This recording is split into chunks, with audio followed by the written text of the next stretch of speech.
Hello, and welcome to the Dad and Sons podcast. I'm your host, Matt Visual. Can I take that now? I'm your host, Matt Visual. And I have my two lovely co-hosts, Liam and George. How you guys doing today? Fantastic. Ever so slightly underneath fantastic. Whoa. That's still pretty good, all things considered. So above average is what you're trying Above to say. average. Yeah, above average. But my gosh darn am I tired. Like an 8.8 on the GameSpot scale. Ooh. No, it's more like an IGN 7.3.2 and a half. Ooh, yikes. Whoa. 7.3.2 to the 20.5th power forever is a wishy-washy one. Yeah, it's one of those where it has bullet points at the bottom, but it has more bad bullet points than good bullet points. If you're just a notch under excellent, I guess that means you got some good news to start with. I played Sekiro. Yeah, that's good news. That's good news. It's entirely my good news. Sekiro. So we delayed a week after getting back from GDC. Everyone was really tired, and there was not a lot to talk about, except for this fancy new game everyone's playing. I mean, there was. Me and Matt were playing it. Yeah, and I want to say something. Like, I had like an anxiety attack. I was like, shit. I wanted to say how much I like Red Dead Redemption now. Because I did. I was like, Red Dead Redemption is like only okay and it's boring. You turned? And yes, and I actually loved what they did with Arthur later in the game. Yes. I loved what they were going for. It's something completely different from what they did with GTA. And they showed some restraint when it came down to the goofiness of the story, which I thought was interesting. And they did a more serious story, which I thought wouldn't appeal to people, but apparently it did, which I'm happy about. Like, when you reach a certain part of the game and you notice that like the world is changing around them, it's exactly like the theme. Like the world is changing and you can't just do whatever you used to do now. Like, you have to change with the world or die. And I thought that was really cool. I thought that was really, really cool. I would say the beginning of the game was like, I mean, like, I still don't like the slowness. I still don't like how you get off your horse every time you go to the camp and you walk like a snail. It is the worst thing I've ever experienced in a game. Like, can you run, Arthur? Can you turn? That isn't like a fucking forklift. It's just like, come on. And I get it, like, they want you to hear everything in the camp and they want it to be cinematic because, you know, sometimes people come out and talk to you and you don't want to run into them and stuff like that. Like, okay, fine, but God, it's the slowest part of the game. And there's some the beginning stuff is not. They're building up the characters. I feel like it could have been just a little bit better, but like in the beginning you just like I kind of like just hated Dutch. I just kind of hated. You don't play a good character, right? You play Arthur. Arthur's not necessarily a good person, and it felt weird. And a lot of things start to like come to light later on in the game, and I think it's worth it going through that beginning pain. You know, it's one of those games where it gets good after a few hours. After 15 of them? Yeah, it's like a slow burn, kind of like it's fucking slow. I don't want to compare it to Breaking Bad because all Breaking Bad is good, but like it's kind of like a Breaking Bad where it's very, very slow and you don't understand what's happening, and then boom, there's an explosion of like story. But yeah, I really liked the epilogue too. I was looking online and some people didn't like it. I actually really liked it a lot. I don't know why. It's seeing that story after some things happen, and it's kind of like a proper end. It's kind of a Red Dead trademark at this point, isn't it? Because it happens in Red Dead Redemption. Yeah, if Red Dead's famous for anything, it's that ending. Yeah, it's very I wouldn't say it's similar, but it's definitely a bit more well done, I think, in 2 than in the first one. And 2 goes on for a lot longer after kind of a big turning point in the story. But that ending in the first one, that like marked the beginning of a new era. Like, a lot of story-driven video game endings were just not the same after Red Dead 1. You had, I believe, Halo Reach, which had a kind of a sort of similar ending, released around the same time. Well, you kind of, yeah. Reach has an ending where you can't win. It's a little different too. And whoa, so profound. Yeah. Yeah, it's 2 definitely leans way more on story than the first game did. Yeah, it's a bit of a thing. I don't want to spoil it for you, George, just in case you want to play it later on. Oh, yeah, I will eventually. Thinking about it. It's something about it. It's not like a little thing. It's a long thing. Like I don't know how reliable my eventually is right now. Yeah, and it's a long build up, and I almost wanted a little bit more. Almost, it's a weird feeling for me because I don't know. These times, I don't really. Sometimes these games are just like okay, it's okay. Look, Spider-Man got me happy, and I enjoyed Spider-Man. But like this game in a while, like a long burn, it made me happy. And I actually wouldn't mind playing a couple more missions. You know, like if a DLC came out, I don't know. I might have thought about seeing what they did with it. But I think it ended proper. But yeah, that's Red Dead. Now we can go to Sekiro. I just wanted to say that before. Because like I played like just like to the beginning of chapter 3 last time, and I was just like, wow, this game is hard to play. But yeah, I mean, whenever I do eventually get around to it, we'll probably end up bringing it back up. Yeah, like, this game gets good after 15 hours. See, like, I realize how discouraging that sounds to the layman, even though I remember playing through Wasteland 2 and Pillars of Eternity 1 and 2, and, like, trying to make the same claims in my own reviews myself. But when I hear it on my end, I'm just like, oh gosh, do I really want to endure 15 hours of slow video gaming? Yeah, I am. Yeah. I won't complain about it anymore, but yeah, it's kind of like that. Sekiro, the auto-aiming bullshit. Sekiro, the auto-aiming bullshit game from Software. Are you liking that, Liam and George? Oh, we're getting into this. Oh, it's going to be You love glorious. that chain golem, how he like turns mid-air to thrust his like nice feet into your mouth. I Man, died the golem to is him like twice. golem is like the chain. Oh, it's an ogre. Let's get it fucking straight, guys. God damn, it's an ogre to begin with.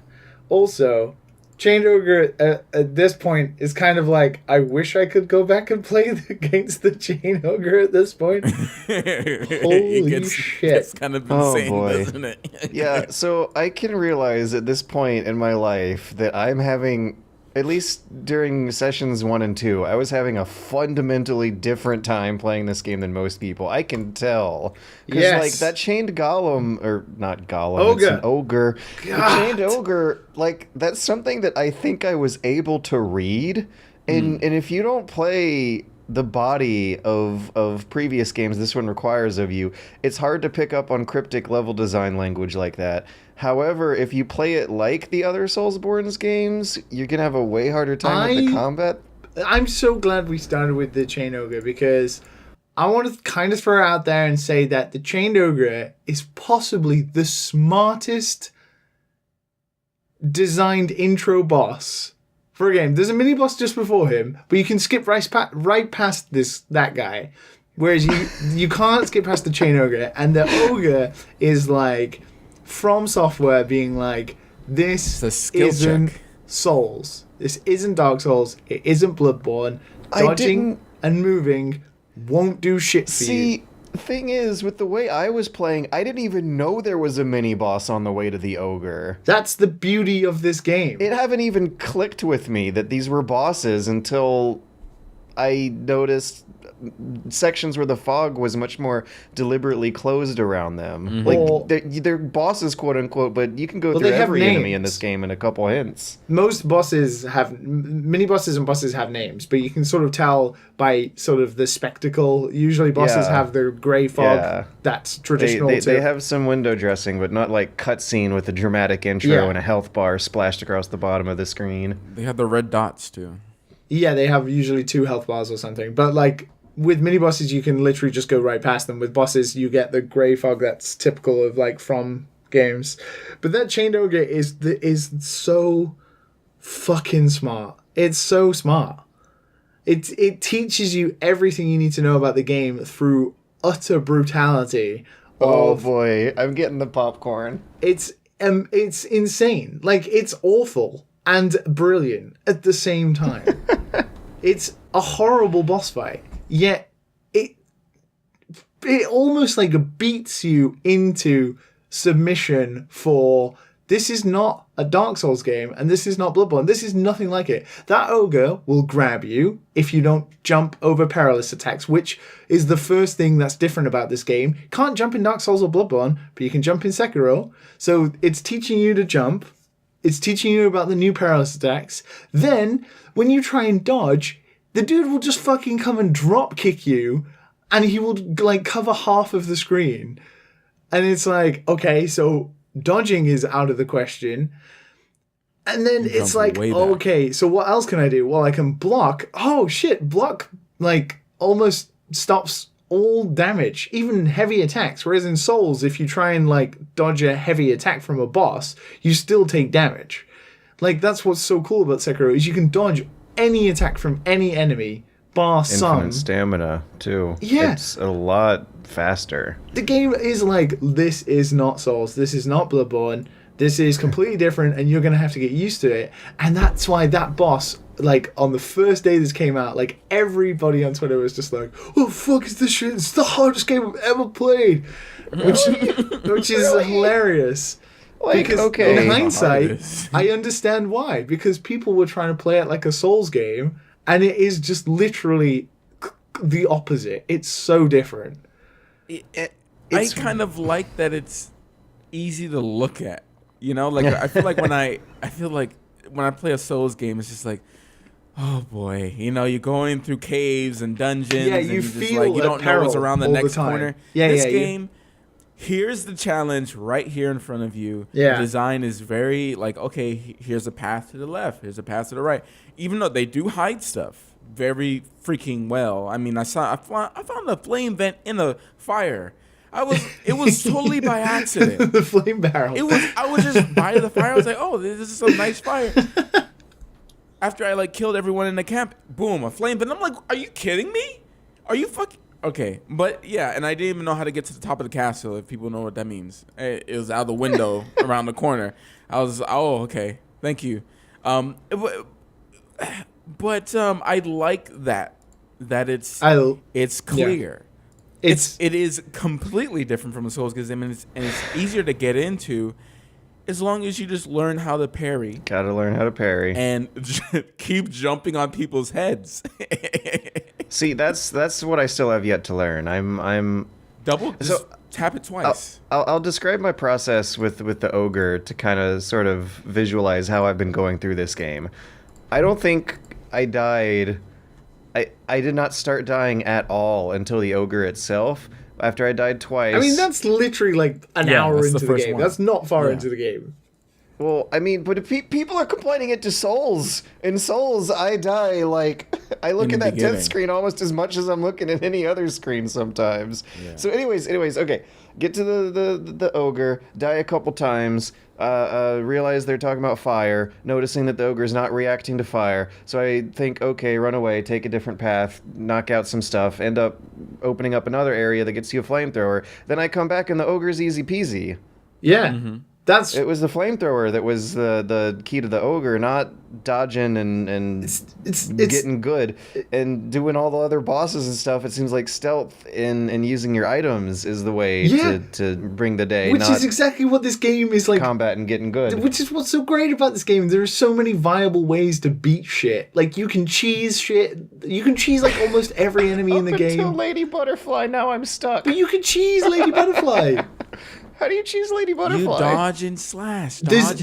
She can't handle it. For like 3 hours last night, I was dodging and slashing and hacking and whacking. There's an attack called the Nightjar Slash. It's like an overhead swing. Like, you can literally just keep doing it, and she will literally keep trying to block and trying to attack, but you'll interrupt her attack every time. You just cheese her, literally. And then she brings out the illusions, and you can snap them out of it, and then keep doing it. It's so great. There are so many viable ways to beat. See, what? You could just. You mean I did all that work for no reason? I feel like everyone else has been doing all this, like the vine confetti thing. I was looking it up, and it's like, oh yeah, use it for this boss. This boss. Oh yeah. I didn't know any of this stuff. I think those bosses are like optional, like the headless and the stuff to do with fear is Souls. That's Souls as fuck. Yeah, so there is a lot of stuff that is still like, oh yeah, you have to be wary of poison, you have to be wary of like fear, you have to be aware of shock, you have to be aware of status effects still and take powders and stuff to deal with that. Also, some enemies can't be hit unless you deal with, making them vulnerable and stuff like that with like Lady Butterfly's boss fight, and you need to use the snap seeds. Even though you don't have to use the snap seeds, you can run away and hide behind. Where can I find more of those? Play the game. Just keep. Okay. You'll get lucky and you'll find some because there are not that many. For whatever it's worth, I suspect I might have missed a pass somewhere, because I even played it after we chatted last night, and it was either Lady Butterfly or the Headless in the Hole. And no, did you go where I told you to go? Yes, and the Headless in the Hole is where you told me to go. No, it's very hidden. No, I didn't. You have to like search every corner. Behind the I'll ogre. just take another look. Oh, I know what you mean. No. You meant to go. Did you beat the general down on the ground before? Yeah, he was easy peasy compared to Lady Butterfly. And you went right towards the Headless area. Yeah, there's go straight across and then go down the cliff. Straight across and down the cliffs. Okay. And then you'll see a big giant snake, which you can't miss. Oh yeah, no, totally haven't seen a snake yet. That damn snake, I hate it. Yeah, because I was behind, straight ahead behind and down the cliffs. I swear, is the series of paths that leads to the head. Okay, point it. Headless in the Hole, soulsy as fuck, and this is like. I think the weirdest thing about this game I'm having like a hard time wrapping my head around is how soulsy it is in presentation and format, and how not soulsy it is in like blow-to-blow combat and collision detection. Which is what is so fucking great about this game. It is like the most empowering Souls game. Like, Bloodborne was my favorite out of all of the games, and that was a game that rewarded you for aggression and being... you need confidence. Being the character and giving you confidence. It was giving the player confidence. It rewarded you for... you would get health back for attacking, and you always sort of... Smacking the shit out of dying corpses as a Sekiro reward. is like the perfect balance between the two of those. Aggression sometimes gets you in trouble, but aggression of movement, like the way you move your character, is rewarded so much in this game. There are so many... skills and variations that had to do with either dashing or sliding or like throwing out something and then doing a movement or an attack after it, and you'll like warp to a different location and stuff like that. There is so much reward for moving in Sekiro, and that is like ingrained into the design. Where, speaking of like interconnected worlds of Dark Souls, like obviously Dark Souls 1 is a masterpiece, but Sekiro is a game that is like, you can almost cut out half of the game by just going into places you shouldn't be going into, and the game fully is aware of that. It's like, do you know what? It's cool. We gave you this ninja rope thing, and you can like literally double jump up most cliffs. Just go where you want. It's so rewarding in that sense. Speedruns are gonna be fun to watch. Yeah, and then it pulls it back with the combat, and it's like, look, we know you're fast, you're a shinobi, and you're like this really talented and speedy ninja thing, but in the combat, you need like precision, like focus precision. We're gonna make you sort of balance. It's such an incredible design in the way it works like that. Like the duality of like the patience of a Souls game, but also the aggression of Bloodborne. And I'm not surprised that people who are like hardcore Souls fans are kind of struggling with it, because you can't really be passive. Even though most of the time Sekiro you're on the defense, you have to still be active. And that's what's so interesting about this whole game. And it's actually incredible. Sekiro, it's good at putting fear into you. When you first fight someone, you're like, oh my god, how am I gonna defeat this freaking guy now? Like, what the hell is this? Like, you fight some huge dude with a big long sword, and he's just sweeping, and you just like, okay, I can't do this. Like, I'm dying. And then, like, when you put some aggression into it, and you just not fearing and just kind of dodging and staying in front of them and parrying, and you just beat the It crap still out works. of, Yeah, just mash light button. It still works. and for some reason you beat him, and you're like, okay, that was easy. Yeah, Never I know. mind. And that's what's so great about it, because it's like you don't need anything in this game other than your own LB. like just your own elbow grease. Like you could this game is hard. It, no doubt. Like, and I want to get into the sort of discussions that everybody was having about easy modes and accessibility in a little bit. But in regards to how the Souls games work for progression and how Bloodborne works for progression, Sekiro is a game where, from the first minute, if you could warp to the final boss, it would be tough, but you could do it. Because there's nothing that bars you from beating anything, because you only ever have one weapon and the L1 and R1 buttons, and you can do anything. It's so great like that. The prosthetic tools do help, though.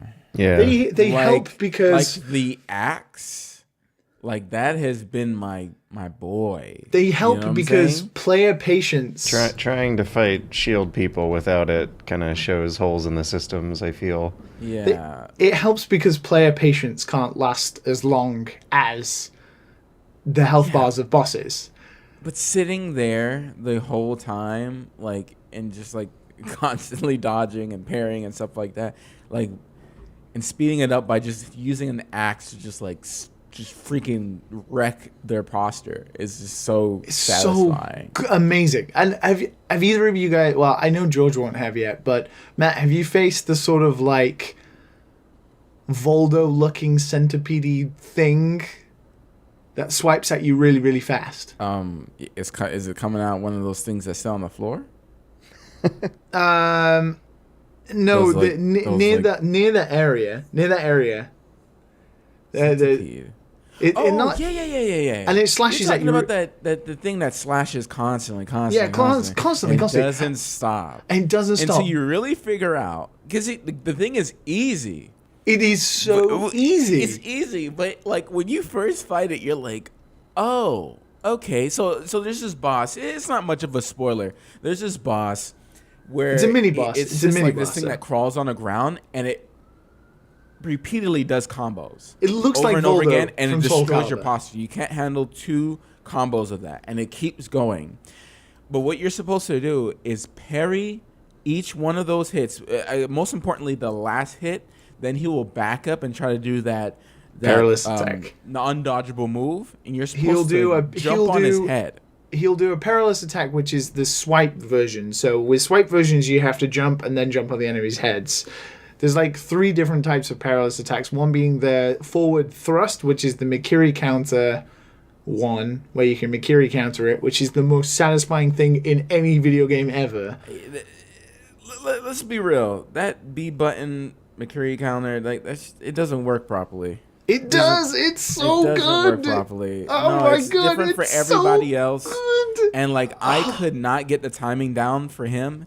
So what I did was press the A button twice, and I can just jump on his head. Boop. And it does the same exact thing, and I can just kill him. right, It depends how quickly you do it. But yeah, you can get away with it. I got an extremely basic question, and that is, how hard was it for you guys to learn the kanji attacks? Because So that's the the other perilous thing that's attacks. tripping me up. That's with what they're Butterfly. called. The perilous attacks. Yeah. Yeah. Yeah. So there are I've- 3 different types. The thrust. And I noticed it's the the same slash. symbol for all of them, which tripped me out because I was trying to see if there was like a different symbol, but I guess I don't know. I'm wondering, like, if you can read Japanese, does it look more decipherable having these symbols splashed across the screen? No, it's the same symbol for all 3 of them. There are just 3 different types, like the grab, the swipe on the ground, which you have to jump over, and then the forward thrust. So they're all very you hard to dodge or predict which one's deflect. going to happen. But there is like, and this is really even like an intricate detail. There is a different like clang. You know, it goes. Really? There's like it's a slightly different clang for the different versions. Huh. Okay, what about the color? The Are they color's the same. color-coded? It's pink. It's just Pink red and for pink. all of them? Yeah, for all of them. So You have to okay, watch the that's- animation of the enemy. Some enemies kick up Yeah, dust, which yeah, that makes it hard to explains it. see on purpose. But a lot of them are a lot easy. So the swipe attacks are the easiest because they usually have the longest wind up animation. So you just jump in the air and then jump on the head of the enemy. The thrust ones are the trickiest ones because they're the fastest, but the Mikiri counter deals the most posture damage. And feels amazing when you land it. So you're supposed to look at their arms to be able to tell if you like dodge or jump.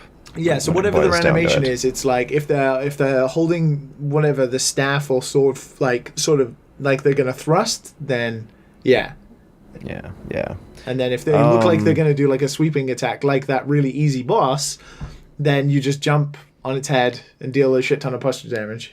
So another thing I want to get into is actually lauding the combat system. Like Matt was talking about how you were rethinking it, and mashing the light attack button was something that you were afraid to try, but actually worked. And I love that. Like they have a system here that has you chipping away at energy meters of enemies using light attack, but it's done in a way that conveys the severity of just one critical strike in the middle of a fight. Yeah. And because like you're whacking away at their posture and then going for the one lethal blow versus smacking slices into someone's body who's Yeah. still perfectly capable as a fighter up until they finally hit 0 HP. Yeah. And I really like that system. It's fantastic that the game offers you up like options. You don't have to like chip down their health. It doesn't matter. You can just get in a death blow by either stealthing or building up the posture, which means you can attack if you want, but if you don't want to, you can just parry away and be more confident in your defense. And then you're still rewarded by being able to hurt the enemy overall. It's like the amount of options the game gives you in terms of like if you're an aggressive player or you're a defensive player or you're quite well balanced, adding on top of that all of the different skills you can do with both the prosthetics and also the sword itself and Sekiro himself too. It's like there's a combination in there for everybody in some way, and that is like so fucking smart. I like the idea. Oh, okay. I'm just hammering them all. I like the idea of gamifying lethal wounds instead of just a straight up HB bar system. Like Pillars of Eternity does that too, where a character dies after sustaining 1 or 2 wounds, and they sustain a wound after an HP meter goes down after a previous like stamina meter goes down. Yeah. The idea being that once they're out of energy and have their guard down, then they start taking hits. And you even saw that like canonically, implicitly implied back when there were the big call out for game developers talking about magic tricks and whatnot that they use, where the designers of Uncharted consider you getting shot with guns to just be decreasing Nathan Drake's luck until finally one bullet happens to hit him. Like Sekiro's HP system strikes me as something that's making conscientious decisions towards rethinking video game violence in ways that present it in a more visually cohesive way, which is something that hit me like a brick wall this gen with Tom Clancy's The Division, where characters shoot at each other for minutes at a time and numbers plop out of the wounds. Having systems that make lethal blows feel brutal and visceral and significant is cool. That's all the end. That there we go. Sekiro is just like, you know what? Stabbing a person through the neck and then pulling your katana out the other side is definitely going to fucking kill them. So if you That's get the special move you charge for, not just your basic move. If you get the opportunity to do that, then it's going to work. We're not going to be like, oh, now they have 50% HP. We're just going to take off all of their health. And you become a boss to a lot of these characters. It's so good. Yeah, like when you go back into those areas and you hit them once and their imposter bar goes up halfway and you're like, damn, I'm a boss now, son. You hit them twice and then you stab them, man, right in front of their friends. It's so satisfying. Even though I was stuck at Lady Butterfly, I've gotten to a point now where I do have her combos pretty well memorized for the first phase. Yeah. And it's so satisfying watching me and her just like clank a couple times and then me mash some buttons that results in her losing like 30% health from the exchange in like a split moment. It also gamifies the Akira Kurosawa samurai duels. Like two guys just staring at each other until they so both good. finally swipe. It's the best sword fighting, like, I think, in any game ever. It's so nuanced. It's like, and also even after like, I think I've played like 30 fucking hours of it now, and that death blow never gets old. It's so visceral and so amazing and so and you get rewarding. iframes, so it's an evasive tool. Yeah, and like not only that, but there are skills that allow you to use the death blow of an enemy to reward you. There's a skill in it that allows you to, that you get after a certain boss fight, that allows you to use the blood mist of your enemy to then disappear so other enemies don't know where you are, so then you can use another death blow on the other enemy. It's so smart. It's so clever. That's pretty cool. Yeah, talk to me when you get to this monk at this temple. Talk to me when you get to that one. The one in the mask. No.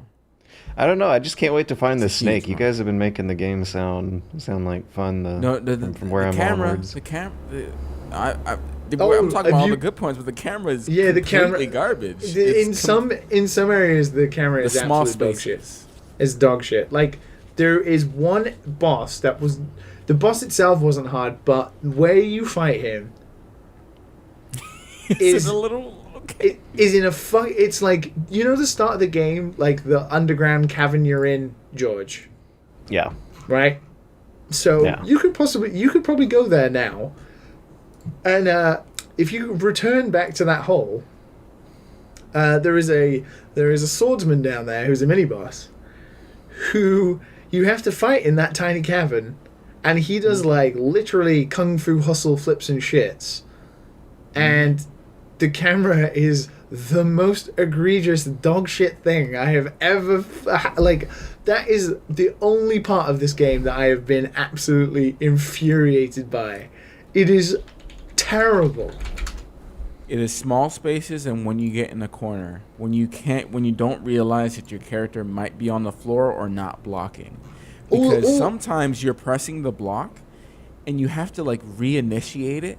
Like it's a little sticky. I don't know what it is, but I've now gotten used to just clicking block to make sure that I'm blocking over and over again. And it's like, what I don't like about the camera is that if an enemy like goes out of the field of view of the camera, it will unlock from the character you were locked onto. And it won't auto adjust the camera to follow it, which is so annoying.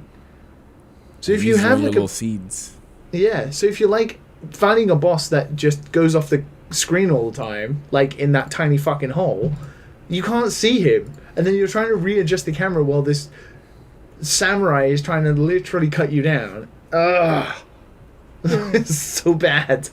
Yeah, that's the worst part of the game, I think. Yeah, so far. I would say there's that, and things are not told very well, and that's just Souls in general. So I can't really complain.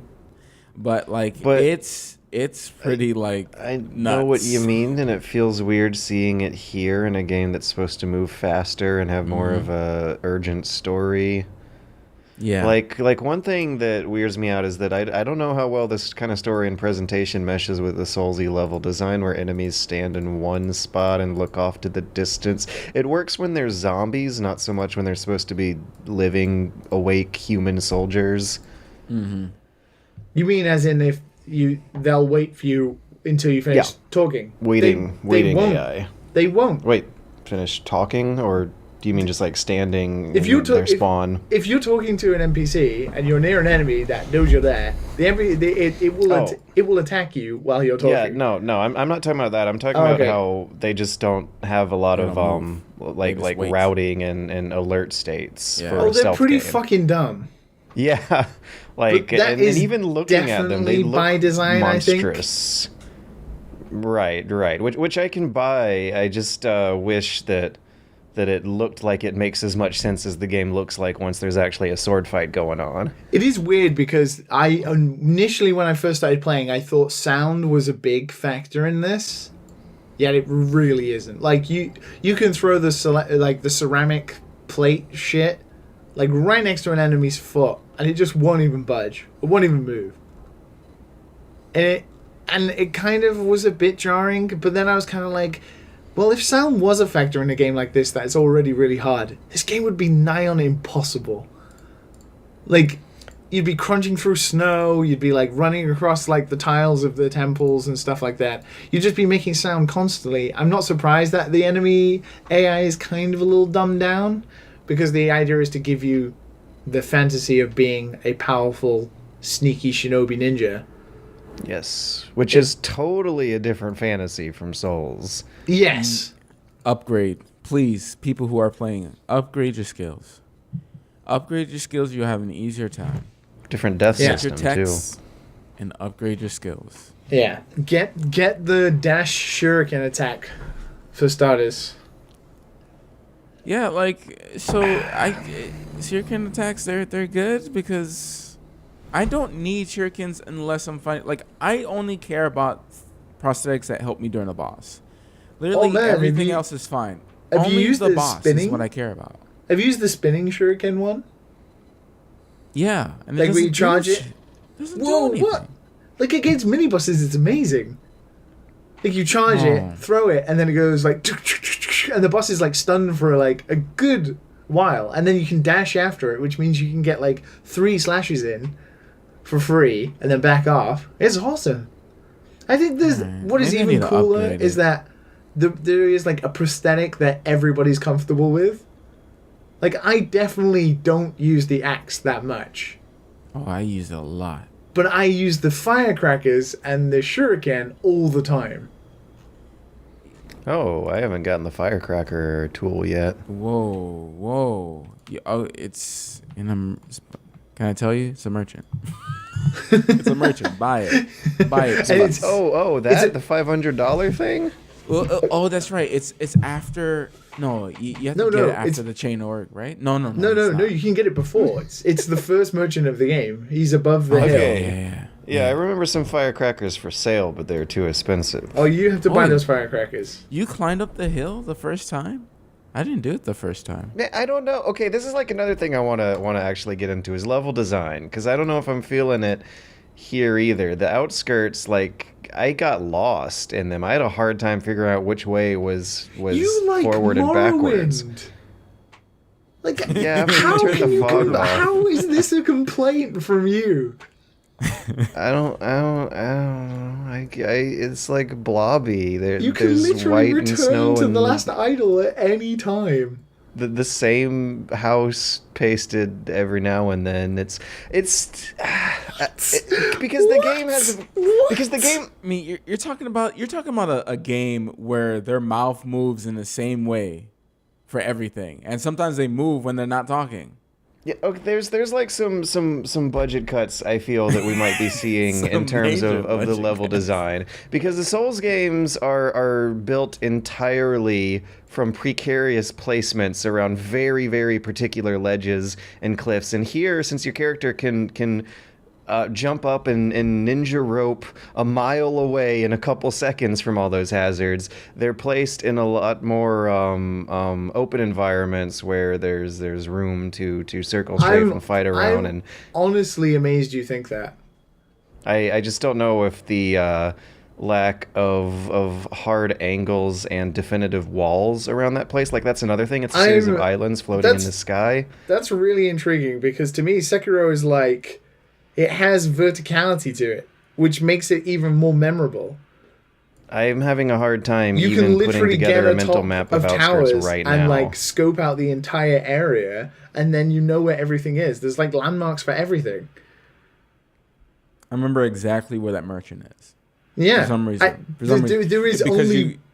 you go Sorry, through the Matt. gate, you then another gate, and then you walk around. You have to curve down to the left and go down, and you're gonna see the mortar guy. Before you get to the mortar guy, you Stab the mortar guy. You swing up that little mountain that you could barely see Yeah. to the left. Yeah, you can barely see it. And you go all the way up to the top, and you're gonna see the merchant right there. Like that's what I remember of that place, because for me it's easier to remember than it is a Souls game. Souls game just feels like It's really I'm just weird, going around in because circles. they have like a built-in mechanic in the game where there are these green and white highlight circles that appear all the time. Like if you pan, I tend to like pan the camera around to see if any of them appear, because then I'm like, oh, I can go that way. And Yeah, like no, don't know what it is, but on for that me it's first gate- the opposite. on the first gate, you climb up there to stealth kill the 3 guards guarding the gate, and like you literally can just pan left and it will show you like the highlighted circles which you could climb. I have an easier time remembering hard right angles and tunnels with memorable corners. Because in the original previous Souls games, like there will be an encounter placed on a per corner basis. But you're talking in hindsight. I'm wondering if you felt that way when you first played Souls. And I haven't felt Souls that is way in the dark. other areas of Sekiro, just the outskirts. Like Sekiro The is bright. Islands. I'm just really intrigued you feel that way. Like Sekiro is bright, which helps immediately with being able to scope out your entire area. I have another story. When you guys go through the Harriott estate to find the burned matriarch who says, "Turn around and turn left." Don't know how much of this might be just me, but I actually missed him the first time and thought I was supposed to go left through the burning complex into an area of dangerous health subtracting fire that looked like it could have been safe to walk on. I don't remember. I what can't part defend the game over your stupidity in this case. oh my god! But I Literally, feel it's like just to the left. I feel like the visually, kind of more visually samey and kind of more geographically blobby design of Outskirts might be a little more of an objective nitpick. But Well, like there's I said, I 3 haven't ways to seen get to that point as well. Like, I got to that idol before I even saw the guy who told you to go and turn left. Really? That's what I really like about Sekiro. Is you end up in places you shouldn't be, but the game is like, haha, good job. Here's a reward. It doesn't put up invisible walls or anything to stop you from going places. Like I found like a I got weird that vibe from pagoda. the fog that- with the ogre though. Well, this is the thing, is like everywhere. No, like in terms of like boss Yeah, fights. it's a wall, but not totally visible. Like you mean like the grey matter for bosses? More of an opaque wall than an invisible wall. Yeah, Mr. Funny Guy over here.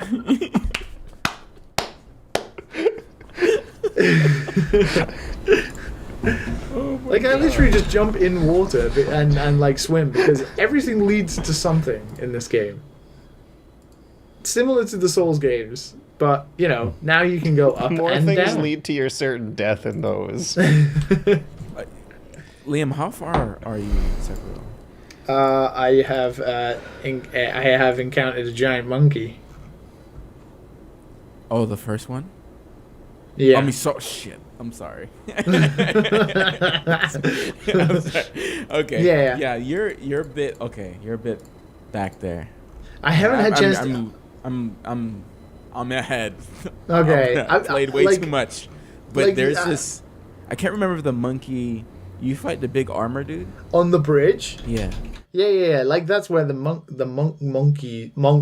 and the monkeys are. So, was it totally by accident that he died for you? No, like I'm pretty sure that's how he's meant to die. I didn't know what was going on. It's so clever like that. Whoa. Also, like, I'm like, because I think there's like an eavesdrop where they talk about him, and it was like 10 hours before I actually went that way and found him. And then I was like, what the fuck? Did I just step into like fucking King Arthur or something? What the fuck? He seems like a Souls boss. Okay, George, I want you to get Hey. It's a mini boss. It's a mini It's boss. a mini fine. boss. It's funny. It's really funny. But yeah, I did play some more Rec Room, George. Whoa. Really? Let's not That's- leave that's Sekiro taking it just back. yet. Let's not. Whoa. Whoa. It just happens all the time. It's like no, Whoa. Leo wants to continue to talk. What's Whoa. up? Look, we've got 2 weeks to sit on this thing. Come on. We're about to hit our 40th minute of Sekiro. So. Come on. What I do quickly want to talk about, I want to gauge your opinions of this. Mm-hmm.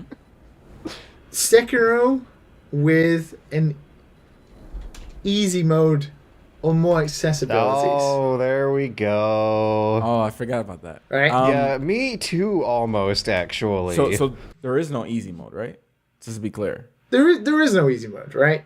Okay. I want to understand what you guys think in terms of like creator intended design versus allowing as many people to play as possible without concession.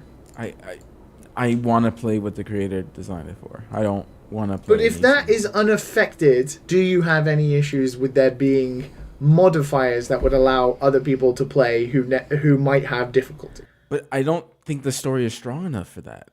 No, What's no. the point of what's the point? What's the point of that? Huh? Because people still want to see, like, this game's gorgeous. It has like a varied amount of like locations. Like it is a great game to watch and go through. Sorry, George, you go ahead. My answer is fairly simple, which is sure, but I'll play on normal, but it's not gonna make it worse for me if I play on normal. Yeah. If it's called normal mode, that means I it's would the way hope. they want it to be played normally, so that's the one No. Pick. I think this is the biggest misunderstanding about this is that I don't think Sekiro needs a easy mode. It doesn't need any mode. A lot of games have dynamic difficulty that the game sort of figures itself out. And Sekiro doesn't need that. Like, and I don't think anybody is really trying to say that. And if they are, they're kind of they're confusing what they actually mean. Like, an easy mode in any game is so incredibly difficult to implement.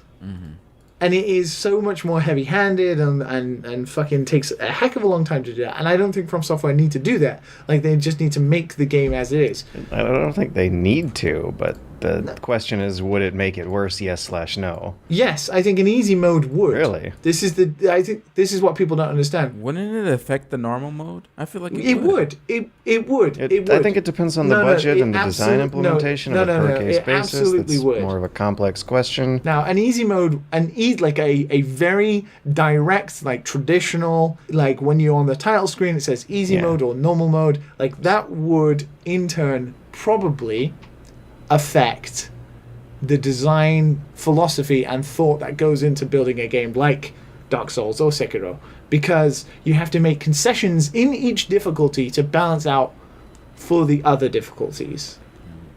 Like, there's a lot that goes into, like, you know, HP averages of enemies, how that scales, how you have to balance every weapon and everything in the game And that will affect your overall design. Like if you're building one static difficulty, it's very easy to then build everything around that, like how much weapons deal, and the pacing of the game and all that kind of stuff, because everything has to come at a sort of more nuanced scale.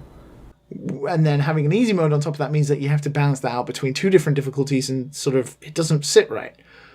But what you can do in games like this is you can have like more accessibility options, like for example Celeste, where in the menu before you start a game, maybe, so it locks in these things. So maybe you make the concession that if you choose to have these modifiers, maybe you do 50% more damage, or maybe you do 50% more posture damage, or maybe you have the maximum health Sekiro can have from the beginning. Something that will make players who are disabled or slower in reactions, or generally don't have the time in the world to put into a game like Sekiro or Dark Souls because of life, and they don't have the time to, quote, get good at it, they can still enjoy the experience and the tenseness of like going through something like this and playing it. Like you can choose all that stuff maybe before you play the game, and it locks in, and then the game is kind of like, okay, you've chosen these. This isn't the intended experience, but please enjoy. We're not going to give you the achievements, for example, or something like that, right? Okay, that is like completely different to an easy mode, and that is. I don't think that's different than an easy mode. I think an easy mode would be like a compilation of those decisions that could be contained within a greater menu. Okay. No, because that's not how games are designed. That's not how games are designed. Like, oh no. Designing an easy mode is like designing the game from top to bottom, whereas adding modifiers is like adding mods on PC. However, have you actually played the easy modes between like the Half-Life games? They didn't give a shit. Like it's just straight up multiplier. Combined to their previous damage and armor values for the other difficulty modes. Are they bad? Is it bad? Yeah. Exactly. This is literally my point. It is bad. It's bad to do that. That's also why I don't think there's like requirements or rules or anything. People are allowed to do anything they want and take an easy road out if they want. To make a good game. Yes, to make a good game. There are rules, which makes it harder to design. And everyone in the world still played Half-Life on normal mode, and it was fine, and life went on. And the game's got rave reviews, launched a new digital platform, sold like crazy. They were a mainstream pop culture phenomenon, and they had crappy easy modes, and no one cared. Yeah, which is disappointing for the people who maybe wanted to play on easy. Like you just said, it was bad. So this is my point. You don't make an easy mode for a game like Sekiro because it will either be bad or ruin the experience of people. If you did, you'd also be satisfying their demands, so you'd still win.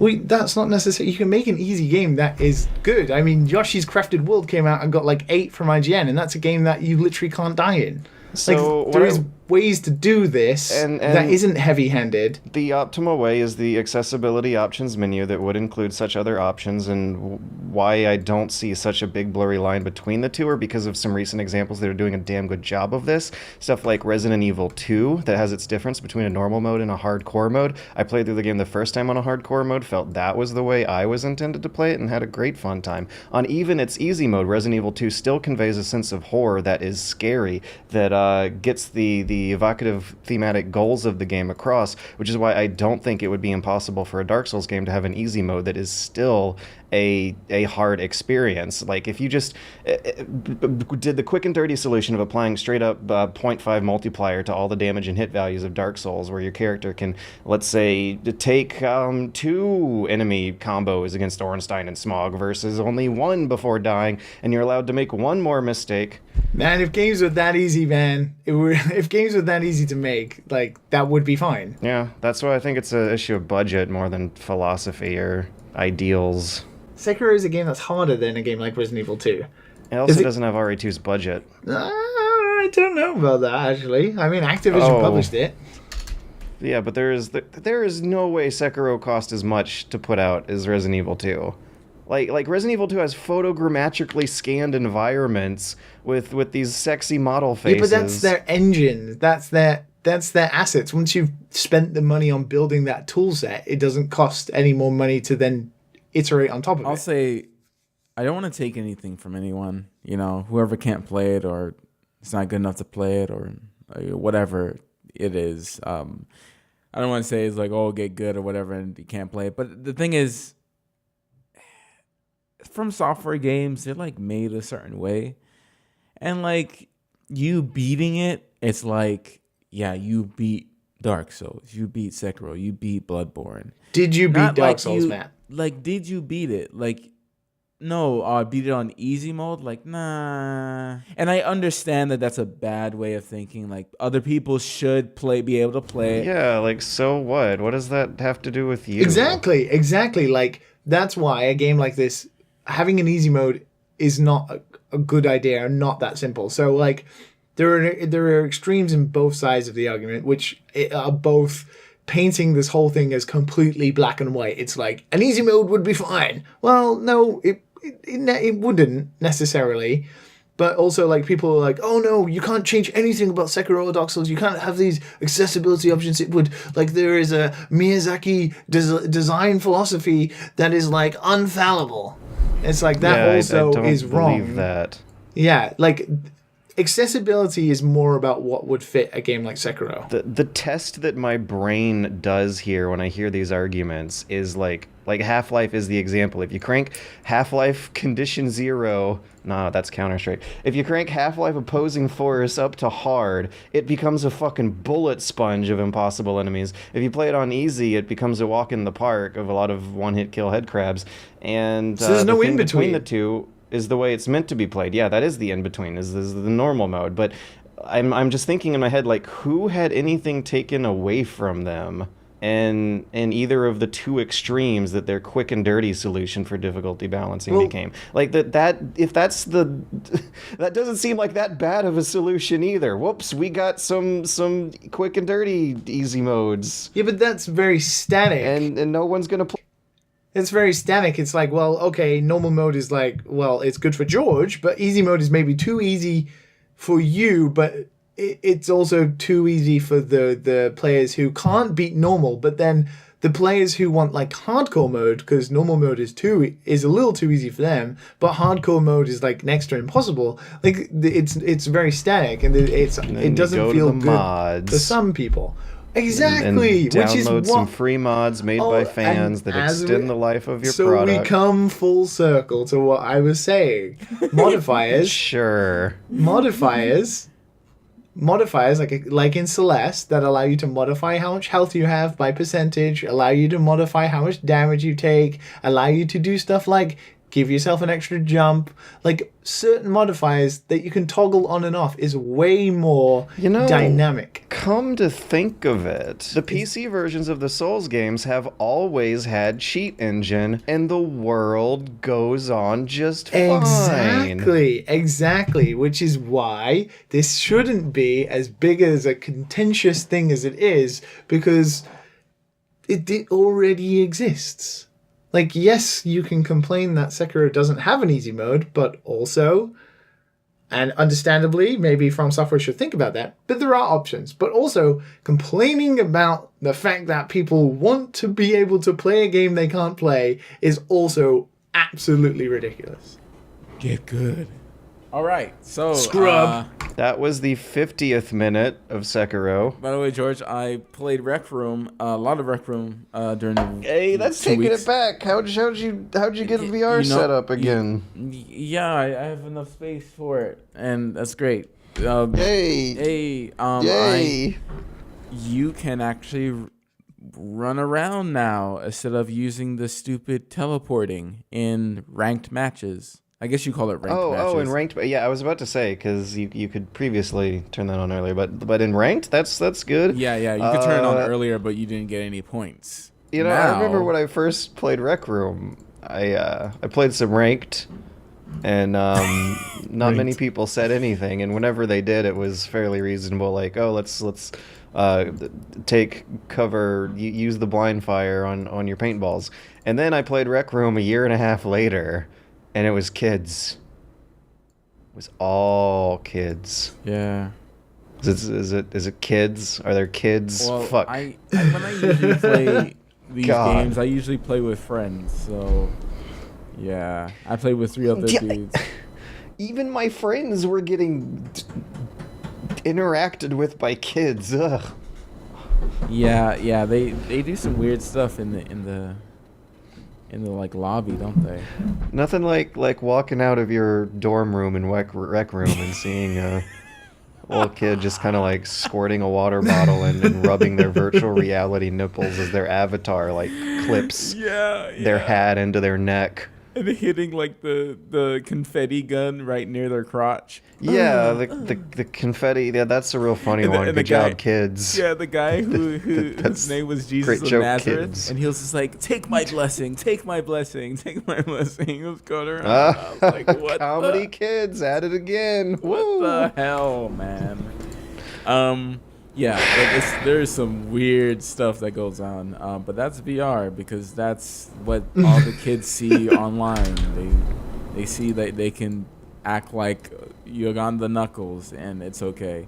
But have you guys seen movies the past 2 weeks? I saw a movie.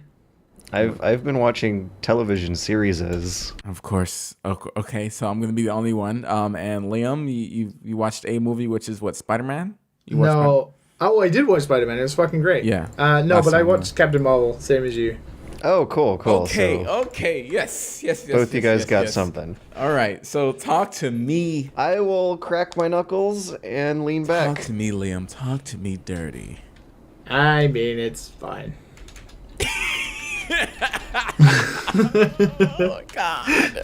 I just, like, I can't go back. I'm actually kind of glad that Endgame is coming, and then I can kind of just forget about Marvel for a while, because I can't deal with this going back to square one shit that happens with, like, either origin movies or, like, movies that happen after Avengers. Like, the scale is just too small. That was what's wrong with the movie? Well, there is other stuff, but like that's my main issue. I just can't feel invested because I'm just looking forward to all-out war, and you know. I don't think she was cast very well. I don't think she was cast very well, and I don't know. I'm not gonna get all political is the right word for that. So I'm just gonna say like she didn't know like what she was doing. She didn't know how to act. She was a scared little alien, and then she was not. She was goofy, and then it just didn't come off right. And then everyone else was just funny around her, but her, she was just 20 people in one. It just wasn't. She just wasn't good. She just wasn't good for. I wish they picked someone else. It was just. I don't know. For a person who's supposed to be a huge part in Endgame, I fear for Endgame for myself because she doesn't like how she's gonna be with like big guys like Robert Downey Jr. What are they gonna tell her? Act better? Like, no, she's gonna act the same way she's gonna act. I don't know. It was boring. I'm just gonna say it was boring. It was kind of boring. I like the kind of buddy cop bits between, you know, Samuel L. Jackson and Brie Larson, but yeah, you know, it was fine. Yeah, it was predictable as hell that spoilers. Jude Law was the bad guy. That bit when she was talking or whatever. I watched Us. See, now that sounds like it'd be a lot better. You watched the three of us? I hope we had clothes on. Fucking dad. The newest movie by Jordan Peele. And it has a ton of plot holes, but it's shot well. It has great actors. And overall, it's hard not to enjoy the movie. It's really good. I will cut you if you spoil it. No. Have you watched Get Out? I can't believe I haven't. Oh, okay. George is the one who. Yeah, I watched Get Out, but typically Us is not coming out in Japan, so yeah, I have to wait until it comes out on Blu-ray. You should steal it. I will. Okay, good. You're gonna wait a long time. Those Blu-ray releases mean that people can have jobs in stores, man. It's not like that out here. Says the dude who doesn't like easy modes. It's a convenience problem. When you solve the convenience problem, then you get more money. That's what people How do need to you understand. solve the jobs problem when you finish solving the convenience problem? If only there was like some sort of subscription-based thing that I could give money to. Yeah, exactly. Yeah, but none of them have it. Just like into the Spider-Verse, it's like, okay, no one has it. What do I do?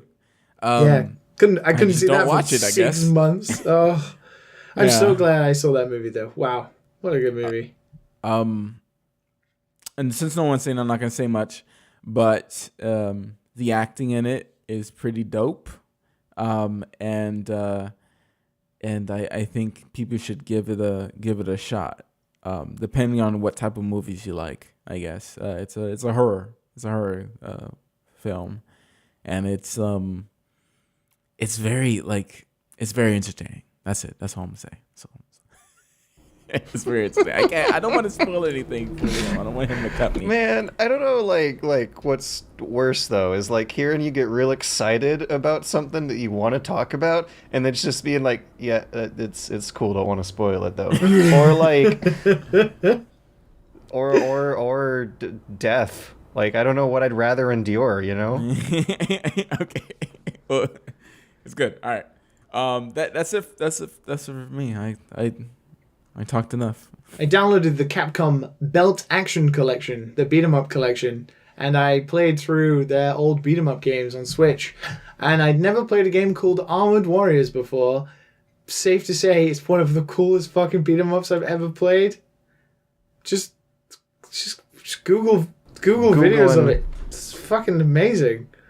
It's like modifiable mechs where you beat pieces of other mechs and then add them to your mech, and What era Capcom beat 'em up are we talking? Is this is like a 91? Simpsons clone or a X-Men clone?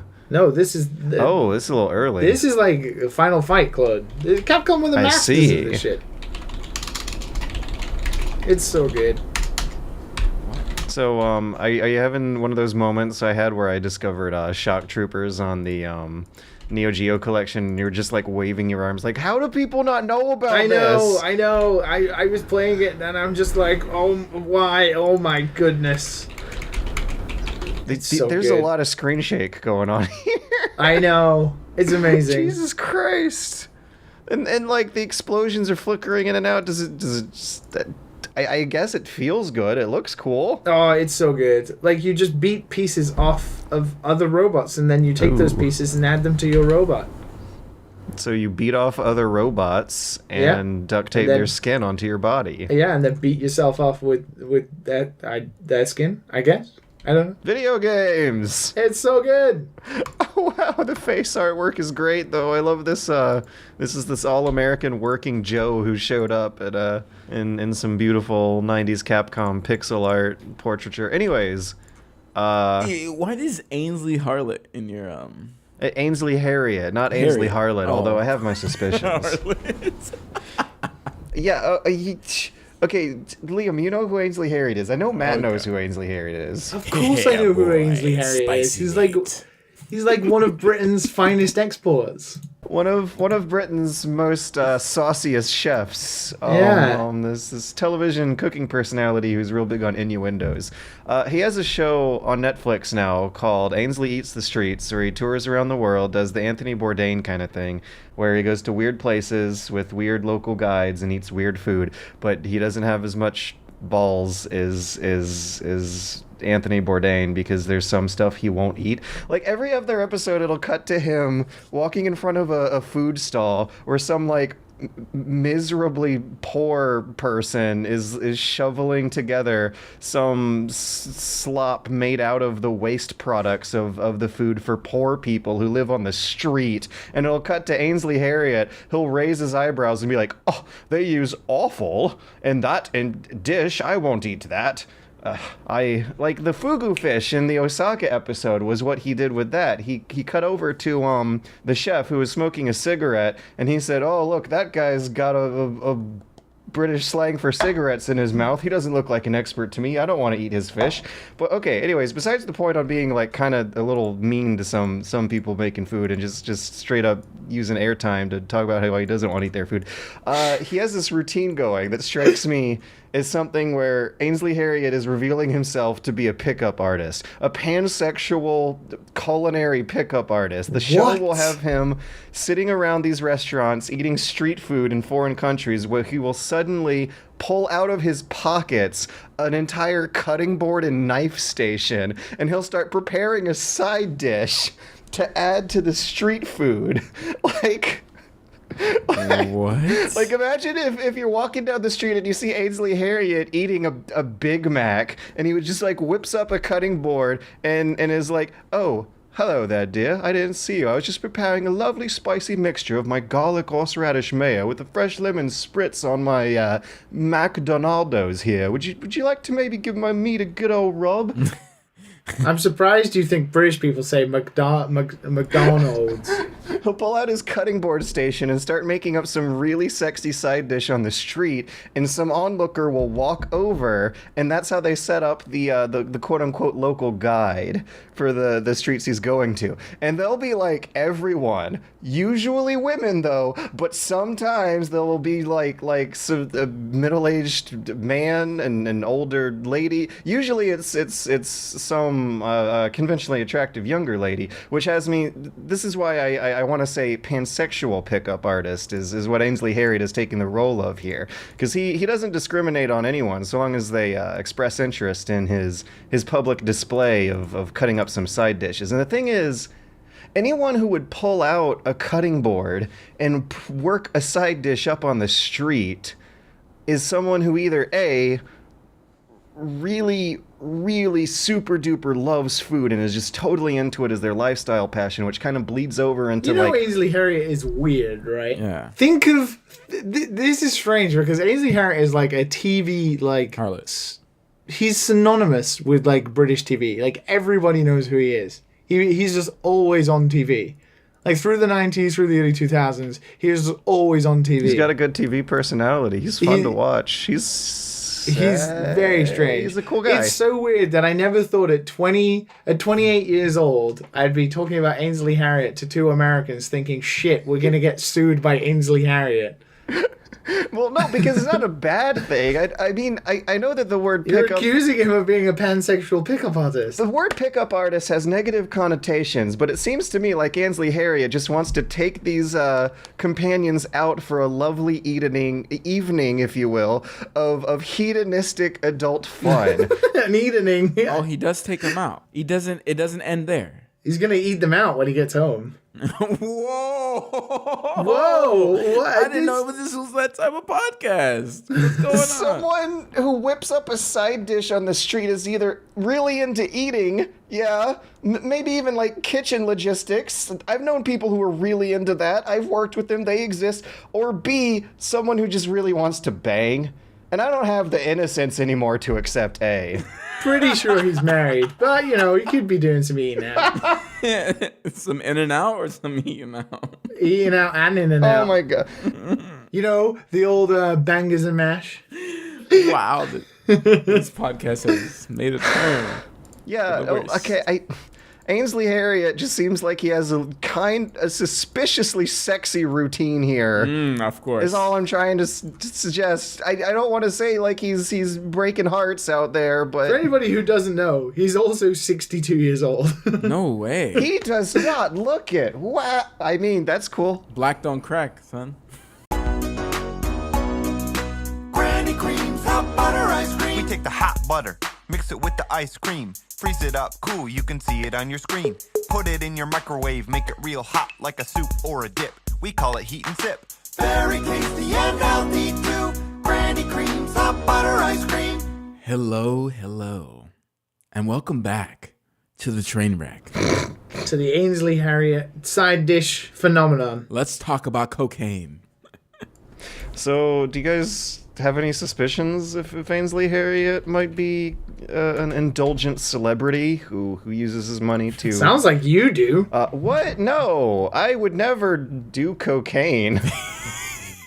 Wait, Wow. are you saying you want to do cocaine with Ainsley Harriott, or you have done cocaine with Ainsley Harriott? I haven't done cocaine nor cocaine with Ainsley Harriott, but if there's a first time, then I guess doing it with Ainsley Harriott might be more fun. Point is, Japanese actor Pierre Taki. Japanese actor Pierre Taki might have done cocaine once.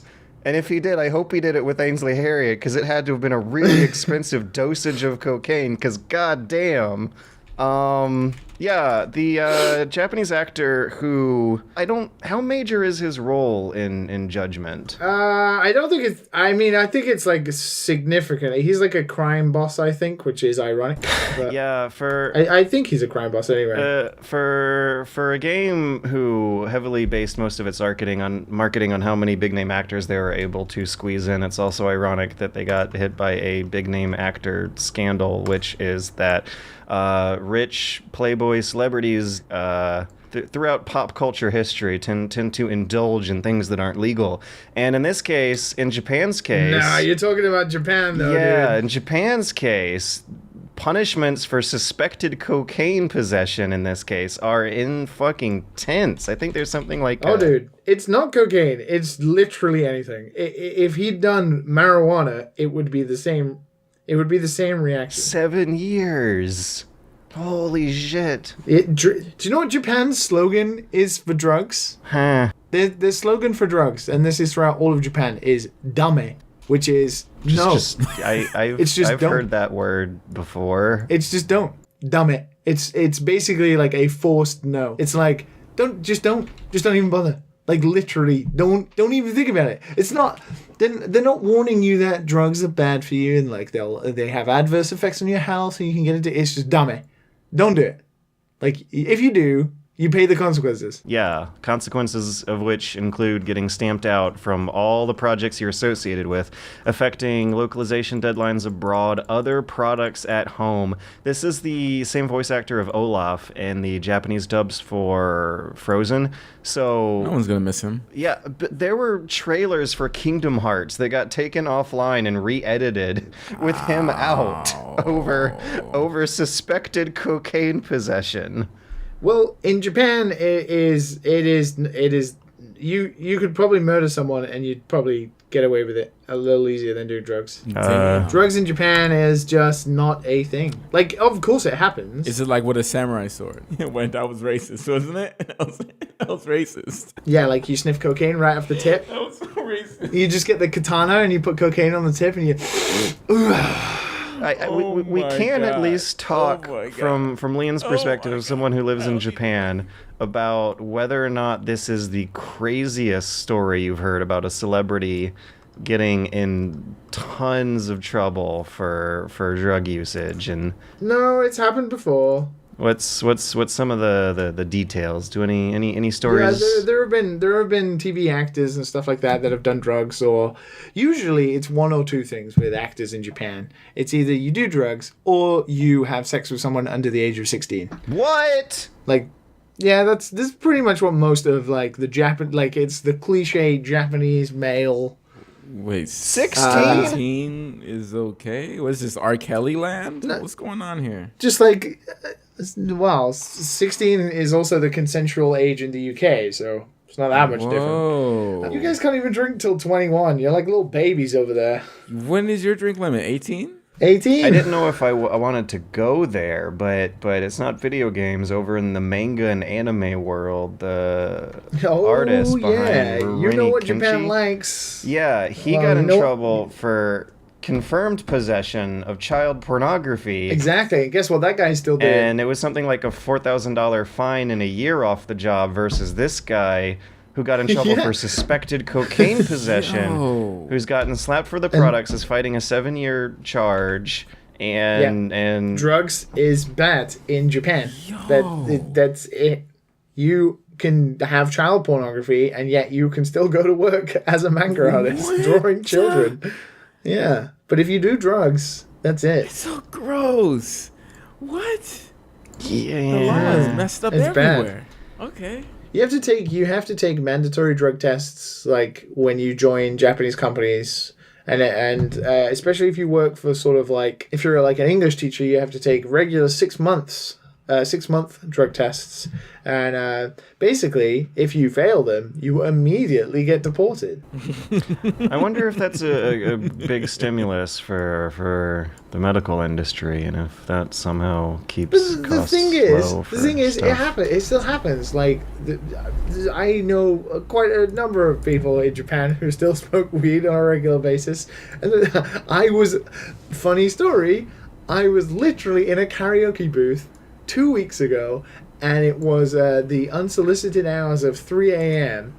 And I went to go get a drink, and on my way back, I just immediately this smell hit me, and it's been a long time, but that smell It's been doesn't a week go and a away. half since San Francisco. I remember that smell. Yeah. So it's been a couple of years since I properly smelled that smell, and I just walked past one karaoke room, and I was like, "Holy shit! Someone's in Were here they- smoking weed." gotta know, And were they I gaijins? sort of I sprang back to the room I was in, and a couple of friends in there, and I was like, "Dudes, someone is getting fucking high as a motherfucking kite up in here," and they were like, "No."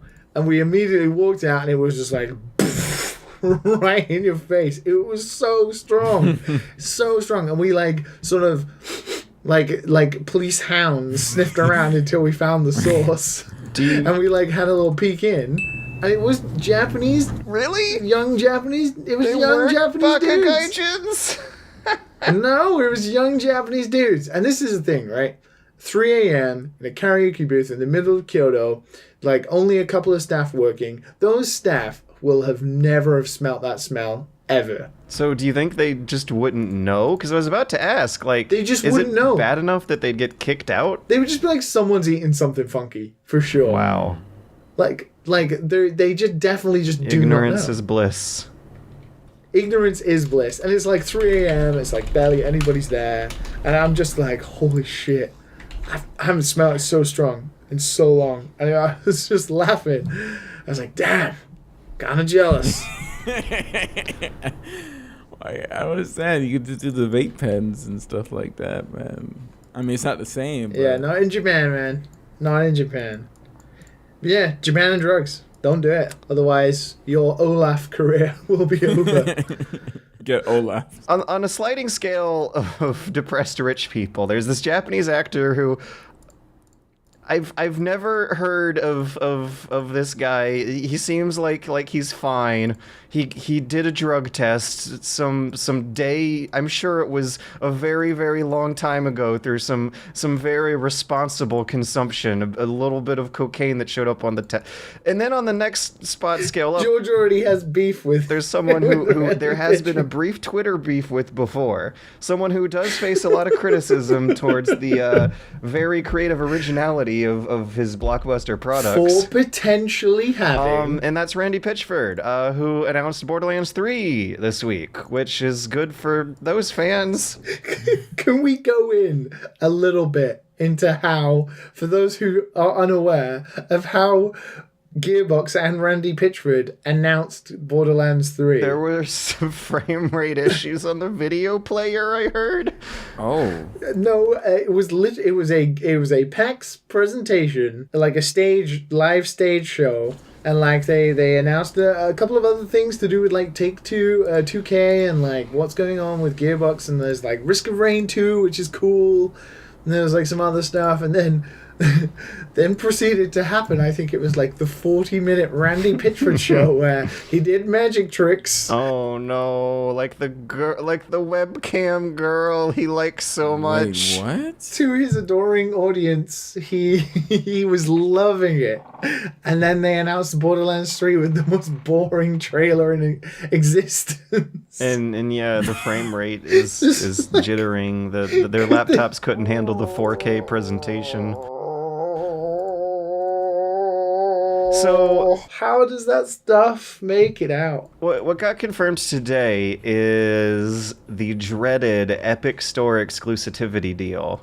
For 6 months, the PC version is going to be on Epic Store only, and I will admit to a bias here. I'm a patient gamer. I can wait a year for Metro. And this hasn't happened to a lot of franchises I super care about yet. I'm intrigued as to know why people would be more angry about this than they would about PlayStation and Xbox exclusives. Competition is healthy. Because the value of a license on the Epic Store is less than Steam, I guess. Although nowadays that's kind of becoming lopsided as competitive options increase. Well, what are people expecting Epic to do? Just be like, well, we'll just take any old indie game and we'll build up a store. Of course, they're going to go after like the big guns of the industry and try and lure people away from Steam so they can make a real go of it. Like, I would assume they'd want a simultaneous release with extra features on the Epic Store. I don't know. The whole reason the Epic Store exists is because they don't want to pay Valve's cut.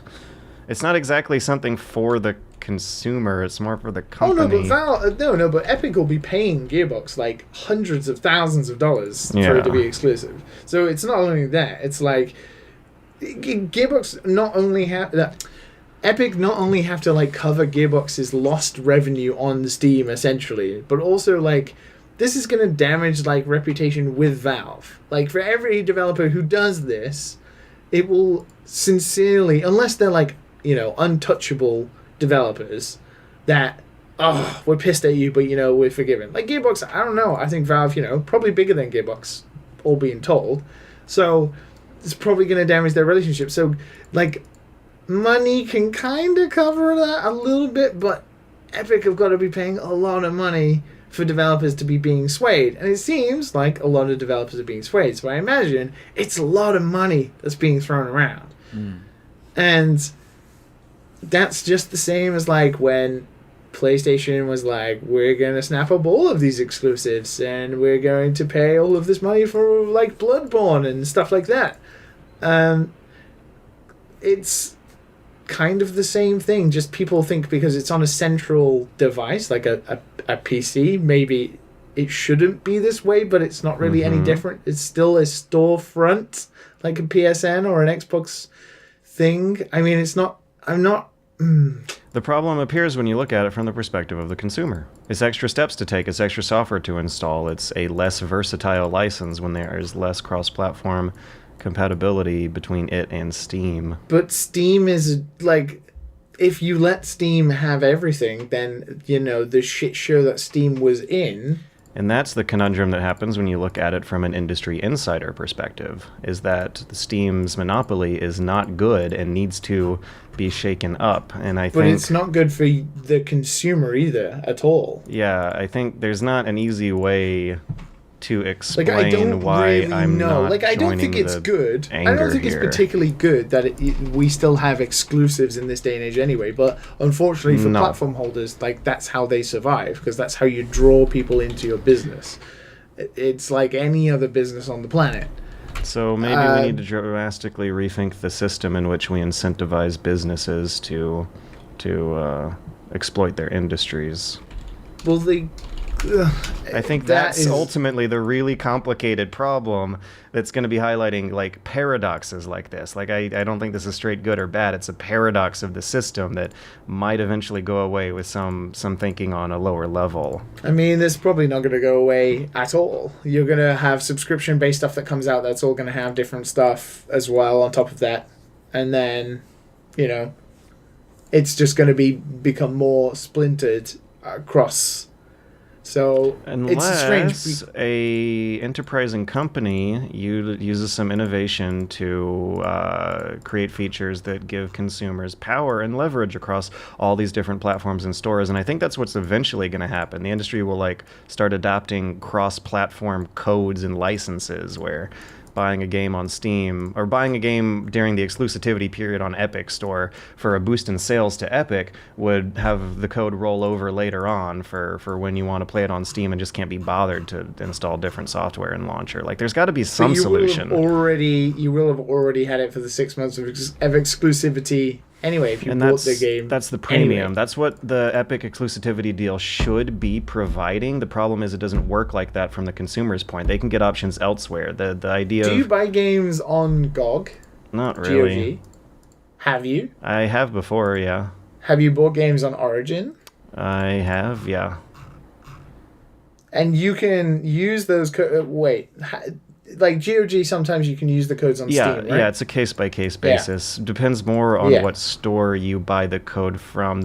Oh, God, now we're, like, getting into the more confusing level of, like, the middleman. Like a G4A code would be redeemable on Steam, but might not be redeemable on Uplay. Like, it's complicated. It needs to not be complicated, is what I'd like to see the end result of these deals being. Well, ultimately, it's not really complicated. Right now, you can only buy Borderlands 3 in one place. That's as uncomplicated as it gets. It also isn't out yet. It's more complicated having more stores and more options for... Matt, where are you? I'm here.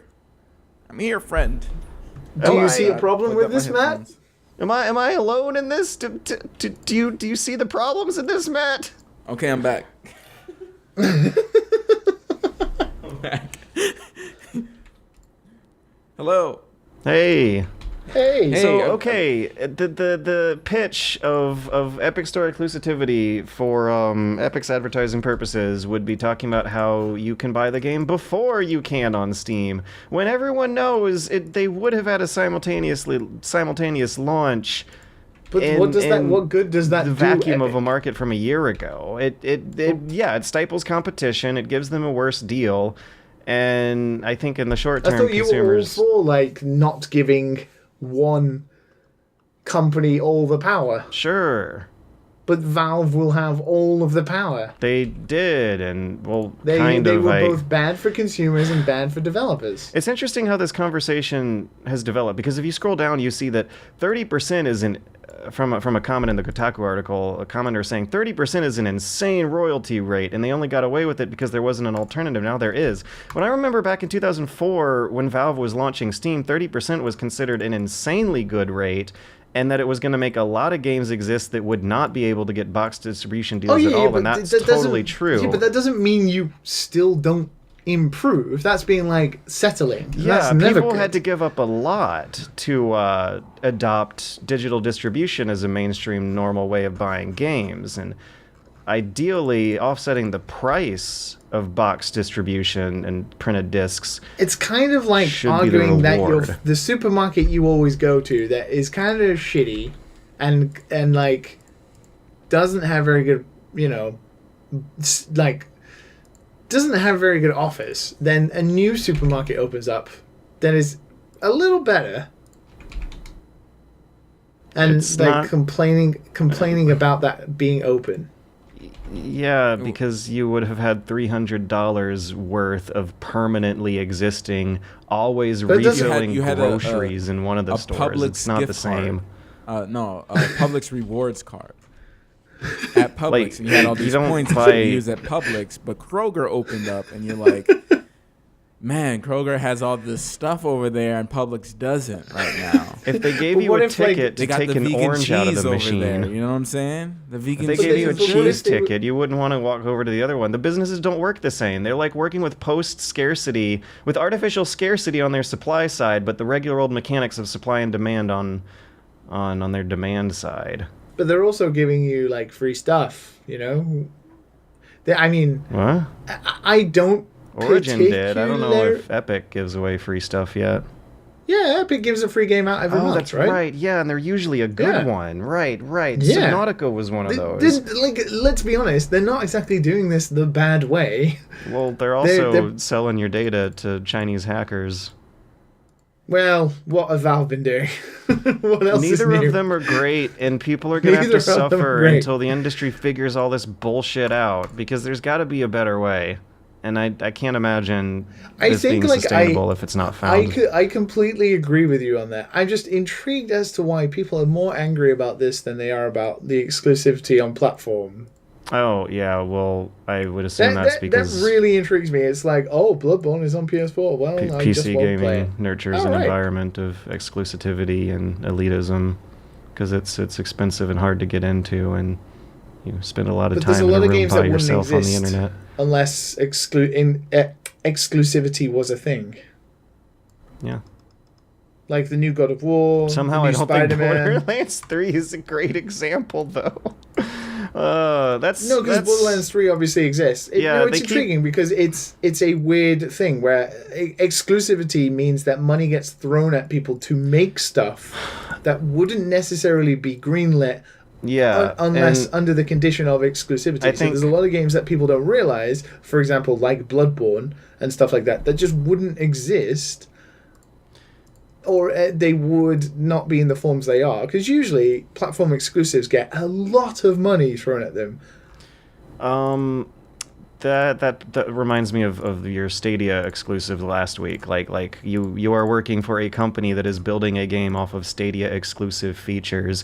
What Epic Store exclusive features could Borderlands 3 possibly be built from the ground up for? Nothing. I think it's just that's a another case reason of money. why this doesn't represent a very high value purchase for consumers picking and choosing between their competing marketplaces here.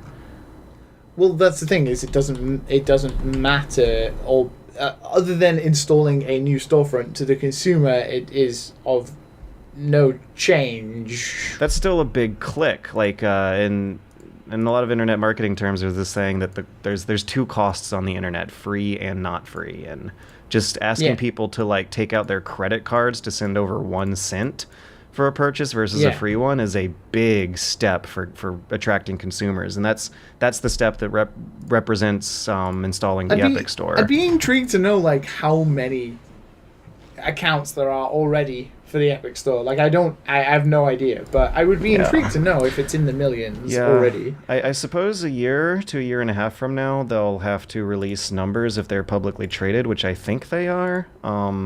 They're just majority held by Tencent. And then we'll know if these exclusivity deals are actually working out for Epic in the short term. My suspect is no, it'll be a longer term thing. Their strategy will make a lot more sense when they've had a year and a half for consumers to say no to the bullshit and start seeing value in the good shit. Well, this is the thing. When Valve started with Steam, all they could offer was their own games. And but then people were kind of getting fucked over for it in a way. Like it was seen as DRM. It was widely unpopular. Exactly, but it worked out for them. So it is not surprising that Epic are doing stuff like this. They offered something cheaper and more convenient than the alternative, and I think that's what someone's going to have to figure out eventually to make all these stores play nicer. It's intriguing because obviously with Epic, right now you would download it and you'd be like, okay, I can buy Borderlands and I can also get a free game because I made an account. So it is strange. Let's move on. We were on that one for a while.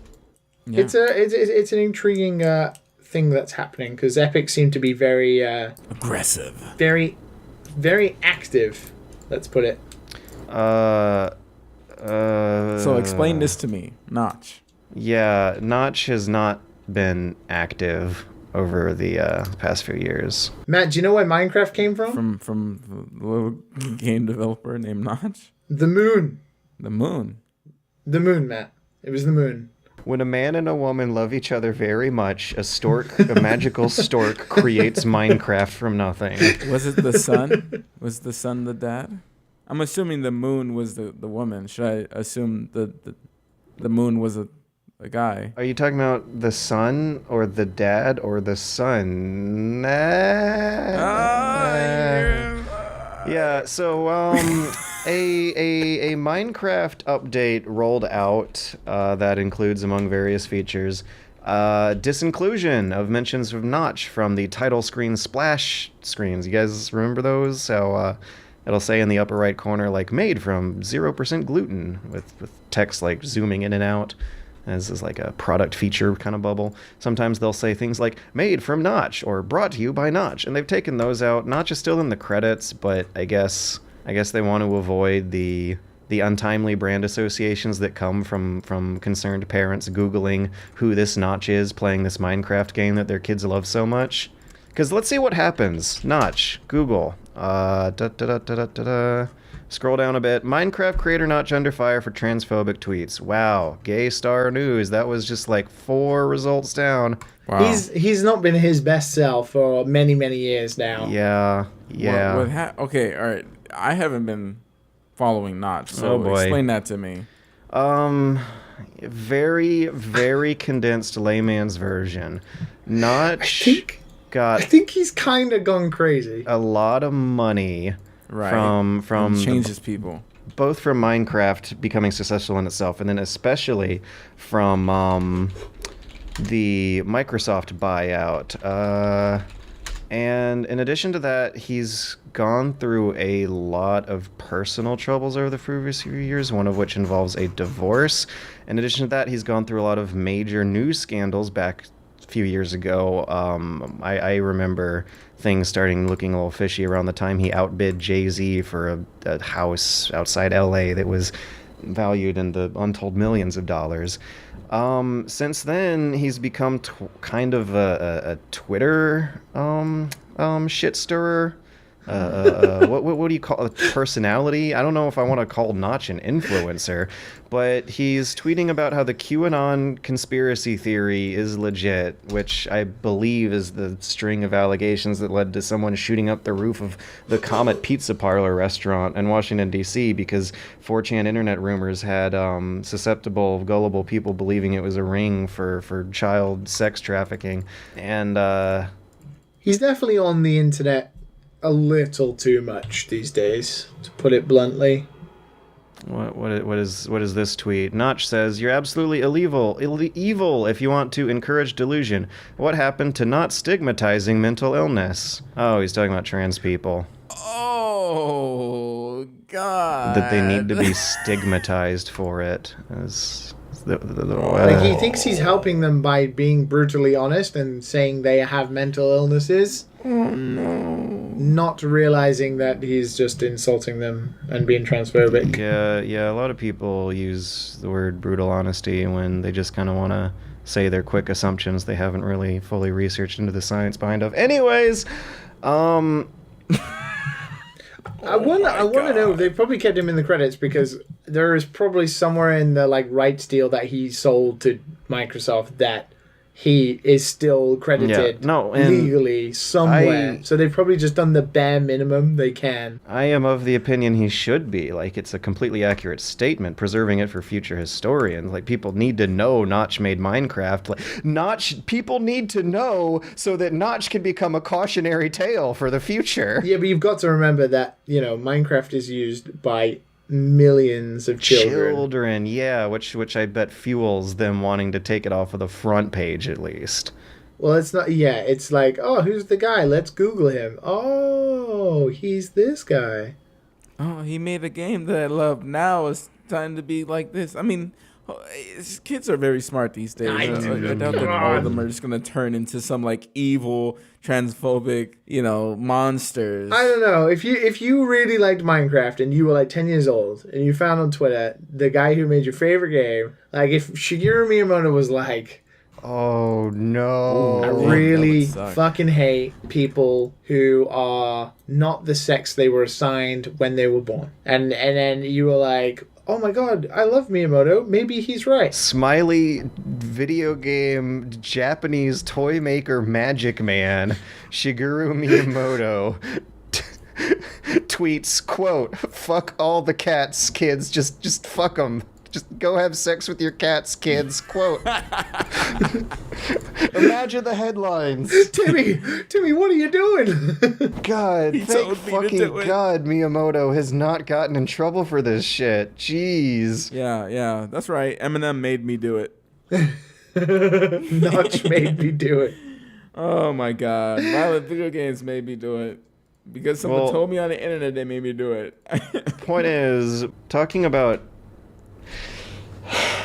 the the fun, silly, ironic, edgy humor sources for internet humor that can become a genuinely destructive force in someone's life and other people's life, like that's a line where blood has been spilled at this point, and I don't even know anymore if it's like too spicy to talk about Notch being bad at Twitter. It's unfortunately as innocent as an offhanded comment on Twitter can seem. It is at the point where the internet is a tool for certain people to use to influence other people to believe in their bullshit, and it can be and it can get real fucking nasty. And I don't believe it's the straight cause. I believe that it's some latent psychological issues that are being manifested by the cause. Of course, but it's the same as like America's gun laws. Like, obviously, thinking about making sure that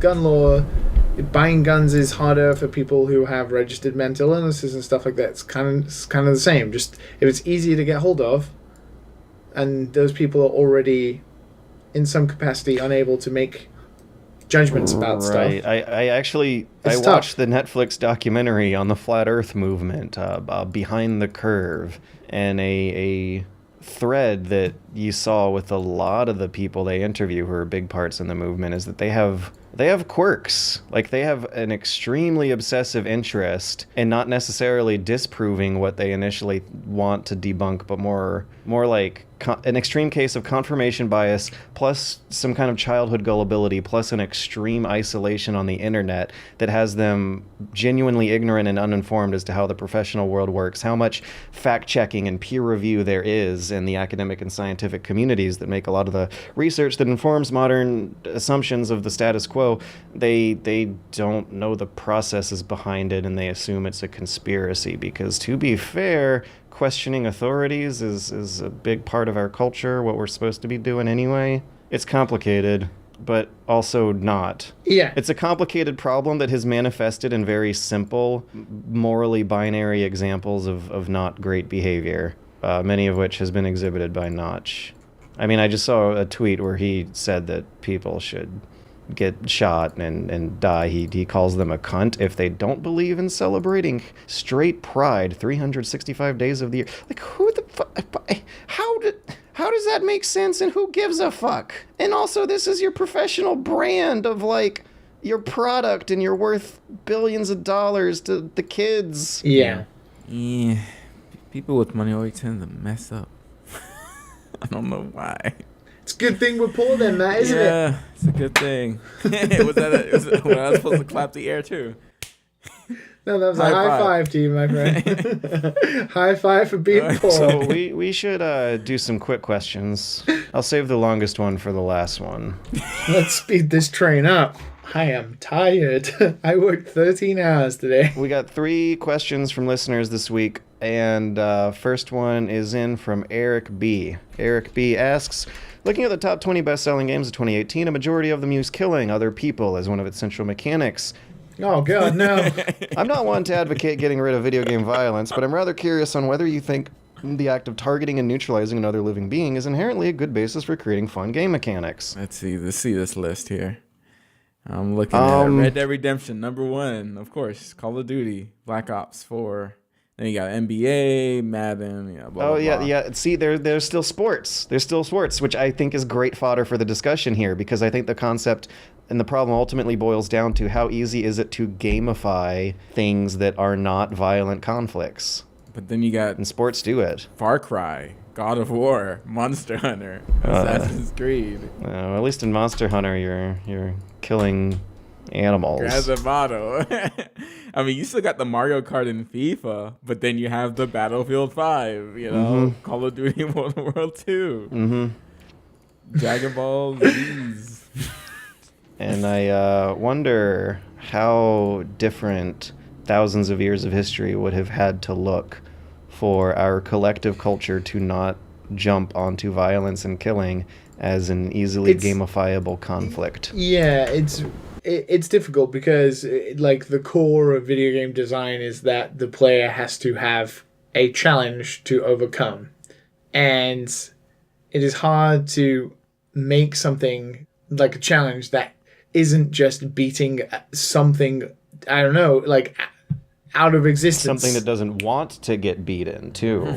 Killing? Like, The word yeah, you're looking like- for is killing. No, not even that. Just like even if you think of like Mario, like Mhm. you know, kill Goombas, throw fireballs. Absolutely. It's like the object is for your progression and for everything else to disappear.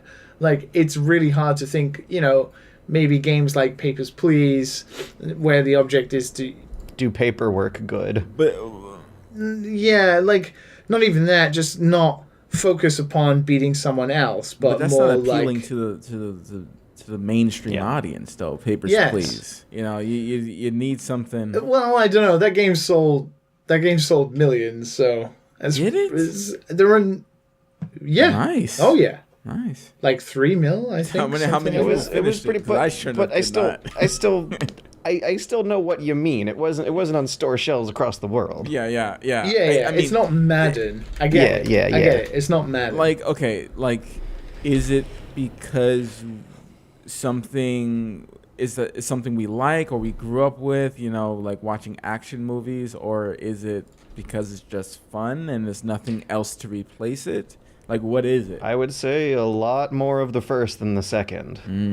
Yeah, and death is inherently a major part of existing. Yeah. it is strange.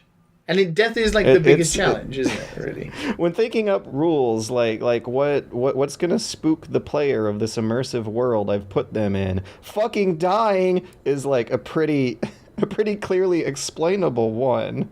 Yeah, I can't see a world where I don't play an RPG where I upgrade my person, which is kind of like in real life, you know, upgrading is kind of like getting more money or getting a better job or Yeah, something like that. yeah. And games like The Sims exist, And winning. and Town Builders exist. Yeah.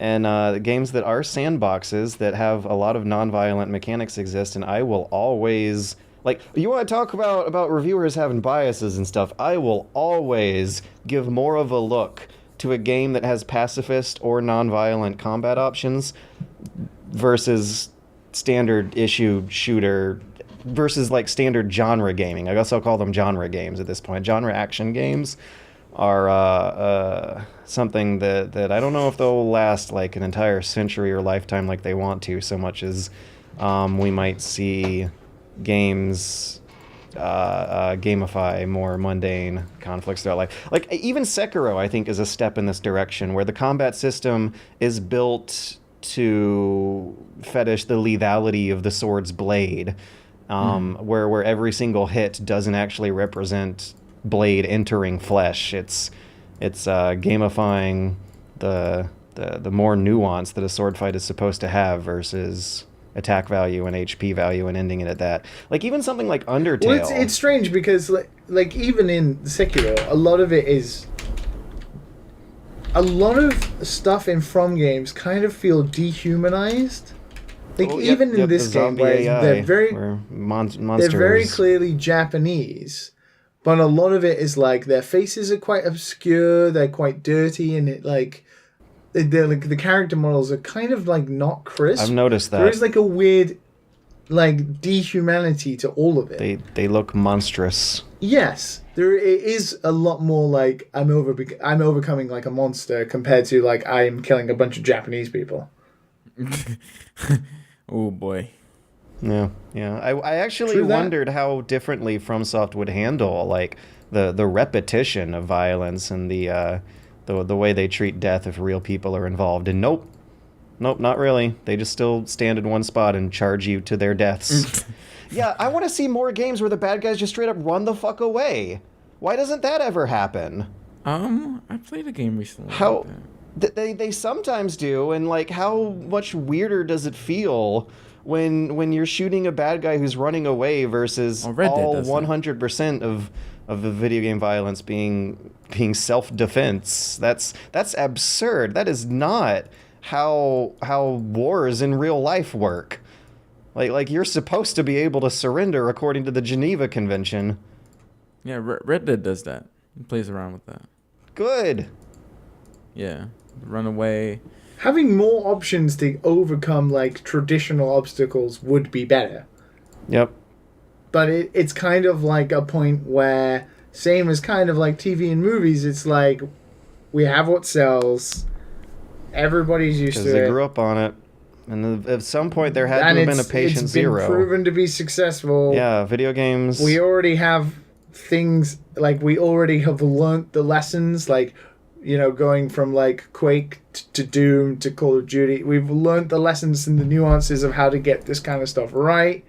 Video games developed in a Cold War environment where massive amounts of military power were used to force political stability into a world that was anarchic for a few years. During the Cold War, there was still a hell of a lot of tension in the air. Like, both from the lessons of our history and the problems that were facing the world at the time, it makes a lot of sense that violence would be the thing humans settle on in terms of how to come up with video game ideas. Well, you say that, but the highest selling game of all time that came out of, like, Cold War Soviet Russia was Tetris. Which is, like, a sign that I think there's some kind of human, like appreciation for just the stress of managing shapes and stuff that video games could have been tackling onto in some weird alternate universe history. If the world was a much more peaceful planet than it was, I wonder what video games would have looked like as a result. Because they still would have happened, but had human history not been defined by thousands of years of war, I gotta wonder if it would have happened any differently. And it's weird because you go back to games like Mario, which very clearly have defeat enemy, you lose a life, but it's kind of only like Mario's main focus is always run and jump. It's not to defeat enemies, it's to run and jump and platform. But you can't have non-sentient things that move. Like, you need objects that move, or like things that can get in your way, and it doesn't make sense unless it is something that can move, which is either a animal or a monster or a humanoid type creature. Humans sometimes need to eat and kill other things to live, and humans have the most sentience intelligence, unless you're Notch, like, you know. So they are ultimately the biggest challenge. So when you make games, like if you make games like Deus Ex and you're trying to outsmart the smartest animal on the planet, if they were just a bunch of dolphins, like, it'd be pretty easy. So it's hard because humans are by nature the hardest challenge of all, and in games it makes sense to sort of try and get the player to outsmart that. It's just depending on what type of genre or type of game you're designing. It would be hard to make a shooter without some form of monstrous humanoid thing that would sell, I think. There'd be an absence of challenge, maybe. Let's move on to Robert R's question. What's your favorite game that has low review scores? Didn't we have this question already? We've had a few versions of this question. I think favorite game that we do not remember is one. I always pick the Witcher one, so I'm going to use this basically as an opportunity to come up with another one to talk about. Oh yeah, was The Witcher badly received? What? The first one is a pretty janky. Actually, let me... I quite like the. I think it's yeah, no, 86 is fine. 81 for the original. Okay, so low 8s, whatever. 86 is fine. It's a fucking 90. That's not. He said 60 and below. 60 and below. All right. Let me put a timestamp here where I get a tab open. I played. This will have to be back in the day because I don't really play a lot of low scored games nowadays. Because I just don't have the time to, I guess, mess around with something like that. And to be honest, like the low scored games these days they're kind of low scored for a reason. Anyway. Even Earth Defense Force is above 60. I think 60 might be kind of too low of a turnoff here, Robert. But I'm gonna see what I find. I mean, I would say like it would have had to have gotten panned. This reminds me of the old One Up Show days when I used to watch the show with these guys, this bald guy and the other few guys, and they talk about games, and it reminded me of Two Human. That doesn't sound I enjoyed different at all. Huh? Yeah, it doesn't. It doesn't. Oh shit! They're all white, so as always with these. Oh fuck! My alarm's going off. I'll be right back. You can keep going. Two Human, I remember enjoying a bit of it. Obviously, was like. There's a lot of controversy with that one. But, like, Two Human, Sacred 2. I think I've mentioned these before because I'm pretty sure we've had this question before. A variation of this question. We just didn't have the score. I'm pretty sure you said Too Human last Too time. Human. Sacred 2. And what was the other game that was an RPG that was just janky as hell that I've had fun with? Two Worlds is what it was called. I knew it. Too Human and Two Worlds, synonymous with each other. Yeah, they all came out around the same time-ish, probably a year apart from each other. All on Xbox 360. Played them all. Bargain bin stuff. You know, I picked it up, had some fun with it. Oh, yeah, and it's below 60. Yeah. You know, and that was it. I had a lot of fun with Sacred 2. A lot of fun. You know, I would pick the Dryad and spread the poison all across the whole desert and level up my character unrealistically fast. Definitely breaking the game. Because the poison was spread from an enemy to an enemy to an enemy to an enemy. And I thought it was the coolest thing. It was so satisfying to see. It just spread throughout the whole desert near the end of the game, and you just leveled up the whole way. Yeah, and you could play it New Game Plus, and then you had a high level character to go online with and stuff. And yeah. I'm kind of with you because it is hard these days to play games that come out now that are scored lower than a 7. I probably just wouldn't touch them. When I think it is I have to really think back. It's hard to do a good bad game than it is a good bad movie. Well, I would cheat and I would say God Hand because technically IGN gave that a 2 out of 10. Damn. And God Hand is fucking amazing. What? Did Azura's Wrath get lower? Because Azura's Wrath is also amazing. That's the thing I'm finding is that all the janky, weird games I'm thinking of, like The Witcher, actually scored okay. Yeah. Yeah, because they're not that janky. They're janky compared to the 90 AAA titles. It's probably more positive than there is negative. Yeah. Compared to the trash out there, even the janky stuff is way on a high level. Yeah, Azura's Wrath, 71. Going below 60, that's rough. You have to go down to a Too Human level, trash, absolute trash. See, I'm thinking N64 games that I would borrow from friends, like Scars Racing and Snowboard Kids. And Mischief Makers, games that really nostalgia wise for me broken are fucking high. They're fucking broken. I got one that's kind of a cheat. What? Postal 3. I never played those games. It fucking sucks. It's terrible. It's bad. The reason why it's memorable to me is that it was one of the first articles I wrote and published and got paid for. But this is your favorite game, though, George. No, it's not. It's my favorite game that has low review score. I don't like Postal 3. I like the career opportunity it provided.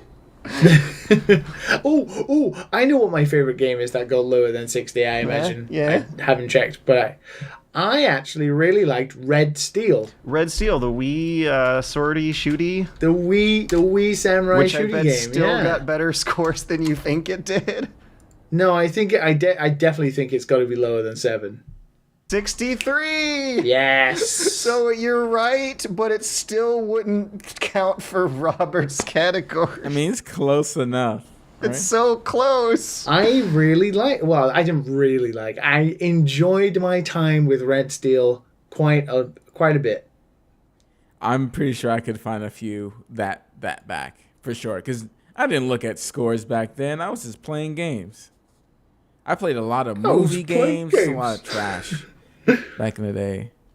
I remember really, really liking Enter the Matrix way more than it had any right to be. That game. That's definitely got to be lower than a 60. Yeah, Let's see. This is kind of fun. It's no, 62. Oh, for PlayStation 2. Damn it, he's beat me by a point. The PC version though has a 58. That doesn't count. Man, early Bush era PC ports were so hit or miss. I remember playing Ubisoft's PC port of Devil May Cry 3 and it just had no lighting. Oh, the RE4 Ubisoft port had no lighting either. Anyways, well I like Cruisin'. Cruisin's good though. Cruisin' got a 25 out of 100. What? Is that some new shitty cell phone version? No, it's an old one. It's an old one, dude. No, it's Cruisin' USA, the arcade game with the hot babes. No, this one. Let's see here. I'll send there's a Metacritic link. Yeah, it's on. Oh, this one's on the Wii. Okay, that's why I got panned. Was it like a shitty Wii I port think it or must something? be a shitty Wii for it because I definitely didn't play it on the Wii. So we got one more.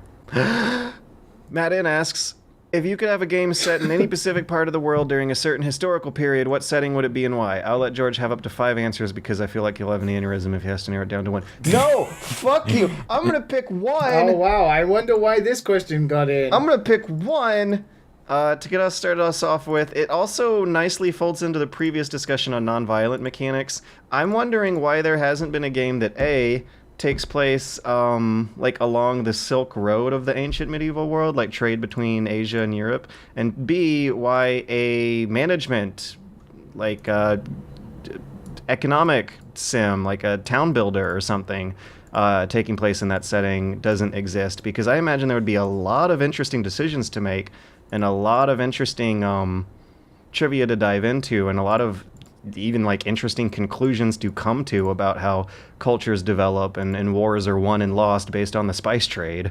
Like that's a really, really fascinating aspect to historical society that doesn't get a lot of romanticization for some reason. But the idea of traveling around different parts of the world back when they were culturally distinct and isolated and using trade of exotic goods to bring different people together sounds like a great adventure. So like in India or Turkey or the Eastern Middle East, I guess, for like building a town along those roads and using the trade economy to sustain it would be great fun. Nice. Well, Neo and Sekiro came out, so Edo period Japan I'm kind of already covered. Ooh, and there's so many good options for that too. I still haven't played Total War Shogun 2. That's a great game. The first one and the second one, both of them, fantastic. I don't really know. We have pretty much, like the 50s, like Fallout is covered, 40s kind of era. We obviously have a lot of World War period stuff. We have quite a lot of Victorian stuff. We have a lot of medieval. We have a lot of Egyptian and that kind of stuff. Have we had anything that maybe it's too recent, but we're getting further away as time's cruel passage continues? We haven't had any 90s based video games yet. It's always 80s. Will Smith on the TV. Oh, Hypnospace Outlaw, guys. Yeah, dude. No, is that 90s or is that like early 2000s? It's like a parody fantasy world, but it's like GeoCities, Netscape Navigator, like the early crappy internet. The game. I can dig it. And it's also got non-violent combat of like using forum moderation tools and points to stamp out obstacles. Let's go 90s, where card games were in their peak, and Pokemon and Game Boys were what it was in everybody's bags. Persona, based in America, during the 90s, where like after school you played like Yu-Gi-Oh with your friends in the parking lot. Oh my god! Now you're talking my language, man. Talking my language. The 90s would be great. Because it's always the 80s. Like, that's where, like, I remember watching Captain Marvel and her landing in a blockbuster and being like, oh, here we fucking go. Always the 80s. Yeah, I think, I mean, not only from our generation becoming old and nostalgic, the 90s and the early aughties might be really interesting in the future because they're like the glue between people operating in a pre-internet society and people operating in a post-internet society. Like those will be very critical transitionary decades in the future. I know it's just, I would love sci-fi. Anything to do with sci-fi, but it's an era that has yet to exist. I know historical period. I get it. I like sci-fi. I just gotta say, I would love like some regular. I think I can Google a list of games for you. No, a regular Joe sci-fi, not like I'm in space or something. Like I would love it to just be regular. Trapped at home working a shitty job. You don't want to. Oh, I'm in space. I guess that's what cyberpunk is close to. Yeah. Is close to, because Yeah. human evolution. Sorry, Revolution. Deus Ex is it's not quite there. It's more like a shooter. Like I want to see some regular stuff. I want to have some regular conversations with people in this like future. I'm just a regular dude in Yeah, space. it's a regular dude in space. Obviously, cyberpunk is not going to actually be a regular dude in space, but yeah, it would be cool to see something like a little bit different, other than like I'm a killer. Then something a little bit different. Yeah. See, like my option was like just being a traitor versus a killer. Yeah. What about a game if you're a Neolithic caveman and the game objective is not to hunt mammoth, but rather to paint pretty pictures on cave walls? Fucking got so many good ideas. If you just like stop No, thinking that's about not a good idea. killing. No, I'm. Like you only have one color, red, and you have to try and make as many variations of mammoth. VR physics possibly puzzle can. sandbox game. Like interact with various tools in the cave and figure out how the actual people did it. What you could do? No. I've thought about this now, and I'm going to sell it. Google, get over here. I've got an idea. It's a cave painting game where, depending on what you paint on the wall, it uses like Google's DeepMind to sort of understand what you painted, and then it creates alternate histories based on when they discovered God. like what was painted on your cave. So like if you painted like a McDonald's, Yeah. and they were like, what kind of history would that build? I can't help but wonder if this might have been an idea influenced by recent proppings up of the Stadia machine learning features. Like if it could procedurally I was thinking more about the Love, generate Death, and Robots alternate episode history. about alternate. I was thinking about the Love, Death, my and Robots God. episode with alternate Hitler history. Like if you painted like YouTube on the inside of. How bad does that fuck up 2019 if the cave painters actually just like... How bad was the Crusades if they already knew what YouTube was? I'm imagining like these geologists cracking into the Chauveau caves and waving their lights over these majestically preserved paintings from 30,000 years ago, and one of them's just a dick butt. What is this?